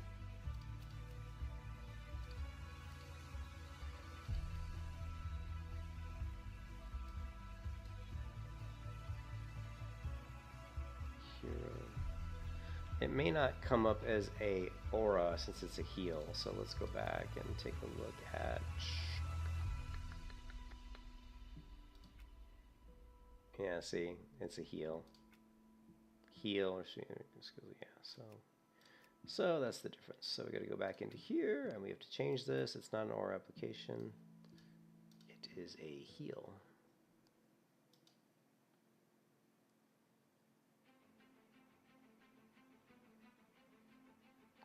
Okay, why does that look wrong? Heal. Okay, yeah, that's right. I'm tired, guys. I apologize. I know I'm going in slow motion here, but it's just because I'm really tired.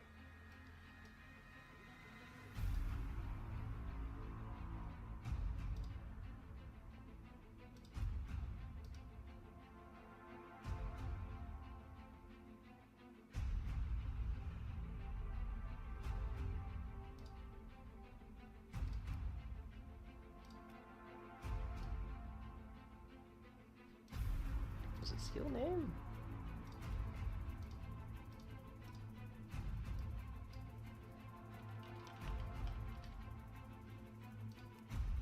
Separate unit affiliation is equal to you.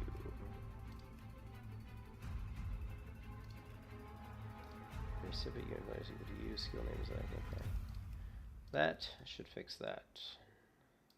Theoretically.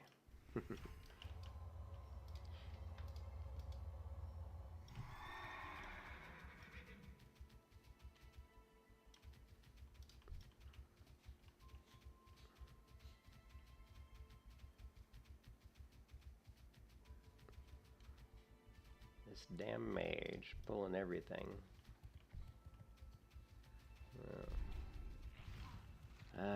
Mages. Mages are annoying sometimes. He's probably saying the same thing. He's probably going.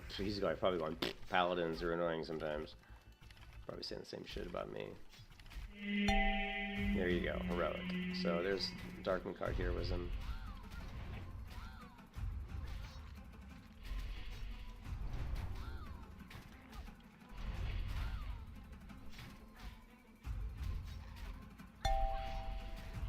Look at that, it healed me for 100. You see that? I'm pretty sure that was 100. Yeah, like 1 for 100. That was pretty cool. That's a big heal. Like 1 heal for 100, that's pretty good. Because you see my Seal of Light's healing me for 49. That's Seal of Light, and then... I'm not sure what the 47 was. These are just overheals. Overheals, overheals. Heroic. It actually appeared too... It actually faded too fast. I couldn't see it. So the second heroism was for only 34. So it's weird that the heal can be... Unless it was an overheal. Let's take a look at overhealing.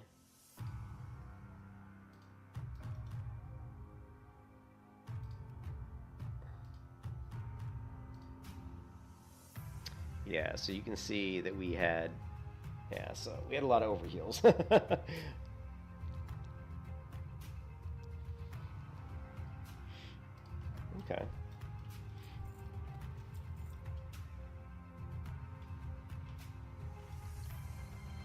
I wish this mage wasn't here, because what I would like to do is...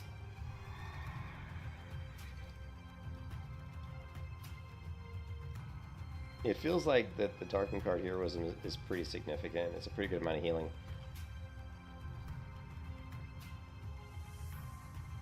But this mage is here, so I can't really test it out. We do have 2 layers, though. Could I get a invite to layer 2? Anyone?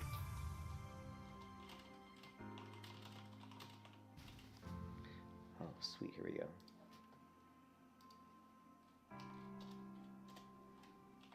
Yeah. Alright, so we're on layer 2. And you can see, look at all these mobs.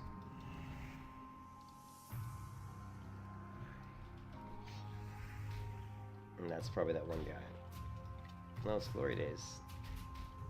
Oh. We're just going to grab a few because we want to test this out.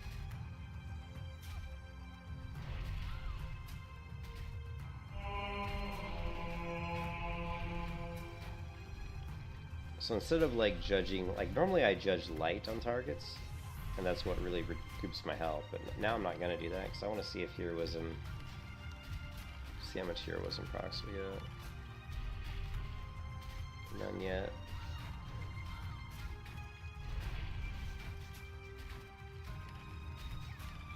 Some shield procs. These are like, that was my demon, my chest plate procced.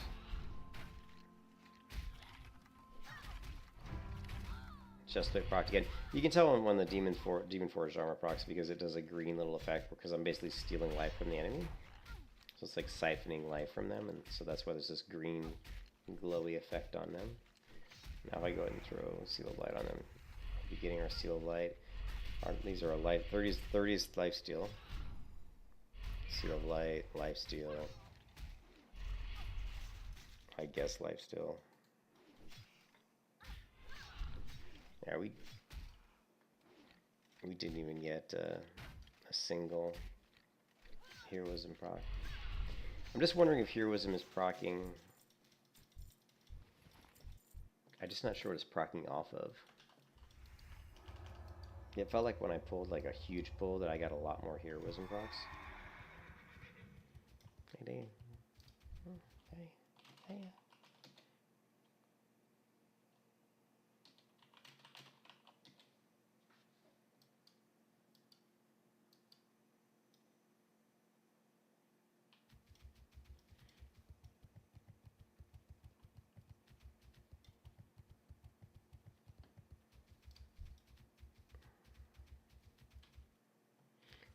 I guess one way to test it, if it's proccing off of something other than me actually swinging, would be just not to not swing, right? So like if we go in here, and we just stand here,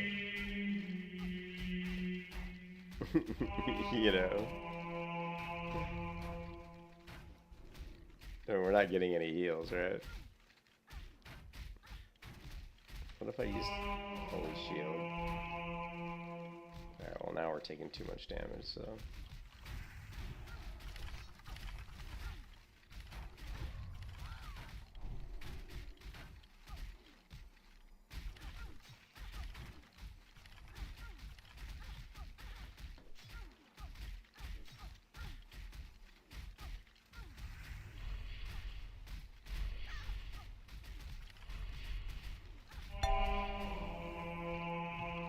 That hero was a proc, healed me for 125.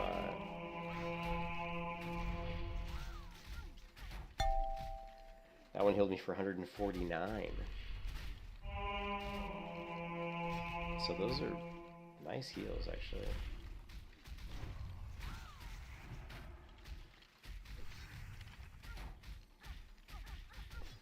The thing with self-healing, especially on Paladins, is it's really cumulative. You're really just trying to get as many possible sources of healing as you can.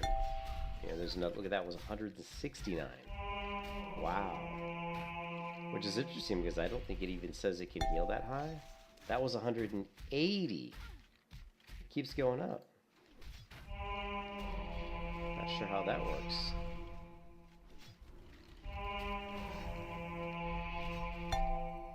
152.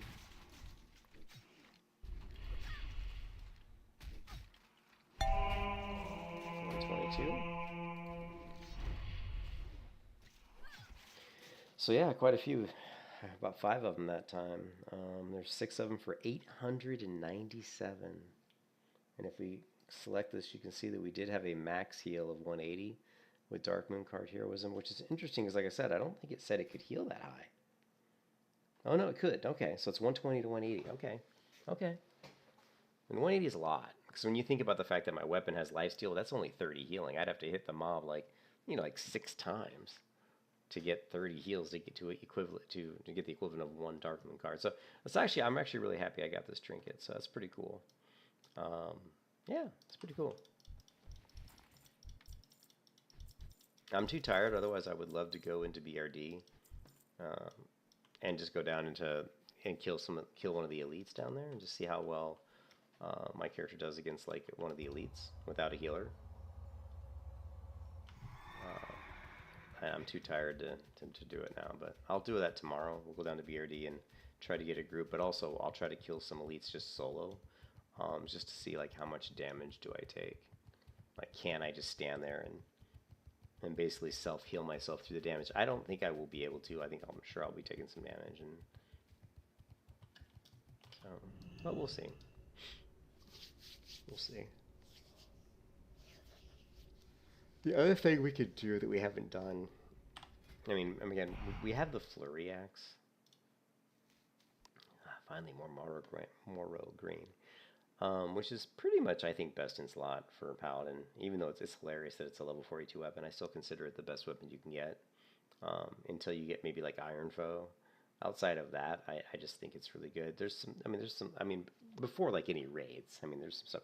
But there is a ZG raid that drops a weapon that I think would be really good. I think it's, let's see, raids. Altamont, Maradon.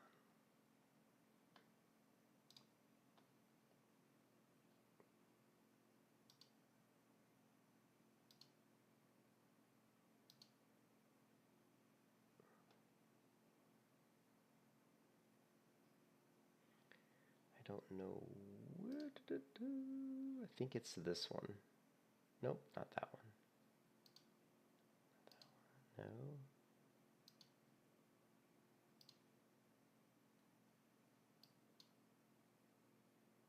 No. No.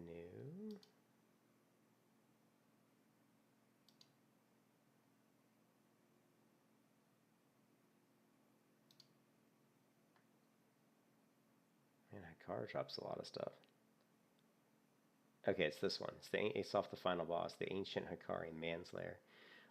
It does a lot of damage. It's 49.7, which is really good, and it's 2.2 attack speed, which is pretty good. You as a paladin, you want your weapon to be a fast attacking weapon because you're trying to hit the mob fairly frequently because you want to proc the judgment effects that you have on the target. It's just So this is a pretty good speed. I've always felt that for when I've played a protection paladin, that for me, I've always thought that like I always thought right around 2 to maybe 2.4 is kind of optimal. 2.4 starts to get a little bit slower, but obviously the top end damage is going to be a little bit higher, so your crits are going to be a little bit higher, but you're not really going to crit a lot on a protection paladin. So really, you know, that top end damage isn't quite as important. Just the kind of the repetitive hitting them up very quickly to kind of get his interest. But this one's got steel 48 to 54 life, so it's pretty good. But there's another weapon which is in BRD. So Blackrock Depths that drops in the King's Room. So I don't know.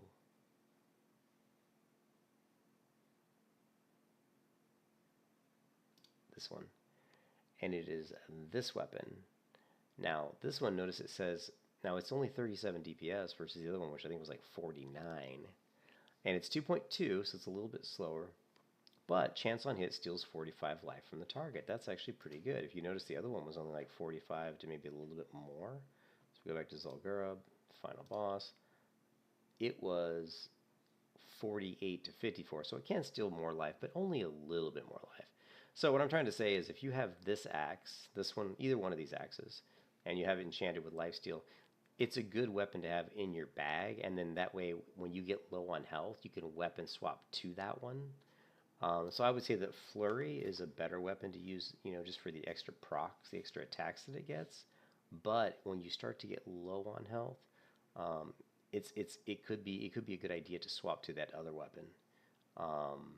Because of the internal chance to proc that additional heal. So, which, you know, and I think it'll probably heal you more than the Flurry Axe would. Although Flurry Axe is very RNG based, so it's hard to calculate it sometimes because of the fact that it does it can proc you know, in a row.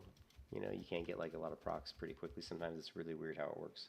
So what I mean is like the extra swing proc could proc Flurry again. So I don't know if you guys have noticed, but in one of the fights earlier tonight, I think Flurry proc like 3 or 4 times in a row. It was crazy. Light be with you. Anyways, Be careful. I'm just kind of waiting for this 8-minute cooldown because I'm trying to kill 8 minutes so we can go back to Stormwind. We can hearth back to Stormwind. So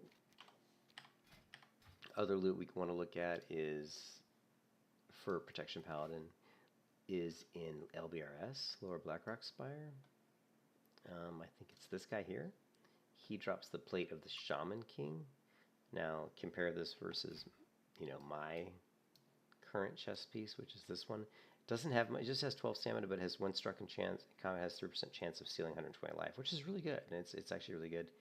But the plate of the Shaman King, what it has, which makes it really good, is obviously it has more stats. I mean, you're getting 15 intellect, you're getting 15 stamina, but it increases damage and healing done by magic spells affected by up to 18, which is good. That's what you want as a protection paladin. So it's pretty good.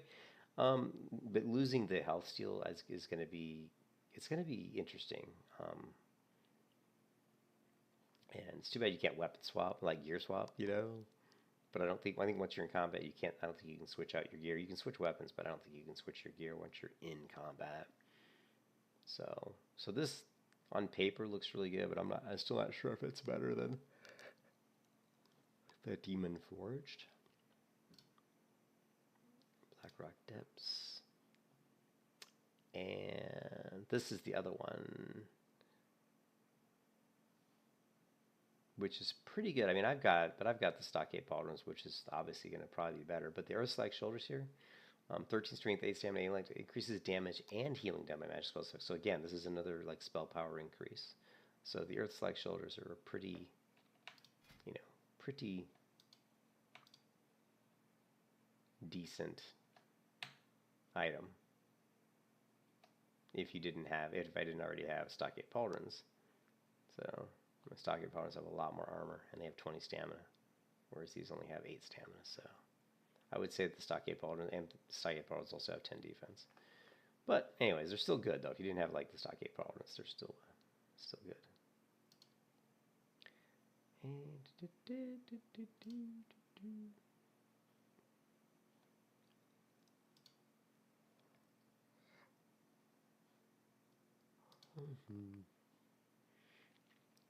Increased damage, and so these would be another. So these would definitely be, yeah, these are an upgrade. So off of the Ring of Law, off Grizzle, there is the Entrenching Boots. Now these are definitely amazing for a protection paladin. You have strength, which is great for you, obviously, Agility's great for your dodge and for your armor. Stamina's great, intellect's great, and increases damage and healing. So these are definitely, what do they look like? They're really ugly looking, unfortunately. But these are actually definitely an upgrade over what I have. Like, it's actually a pretty significant upgrade, actually. So more armor. Yeah, it's actually really good. So we definitely would want those.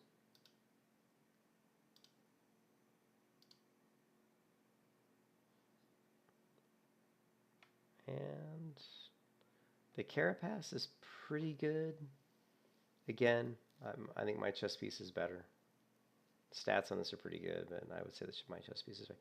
Now this, we want this though, the Grave Rot Cape.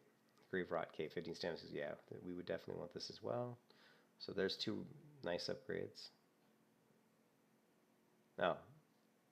Oh, shit, this is nice. Is this better than the LBRS? 567, 14, 14, 13, 13, 14, 13, 13,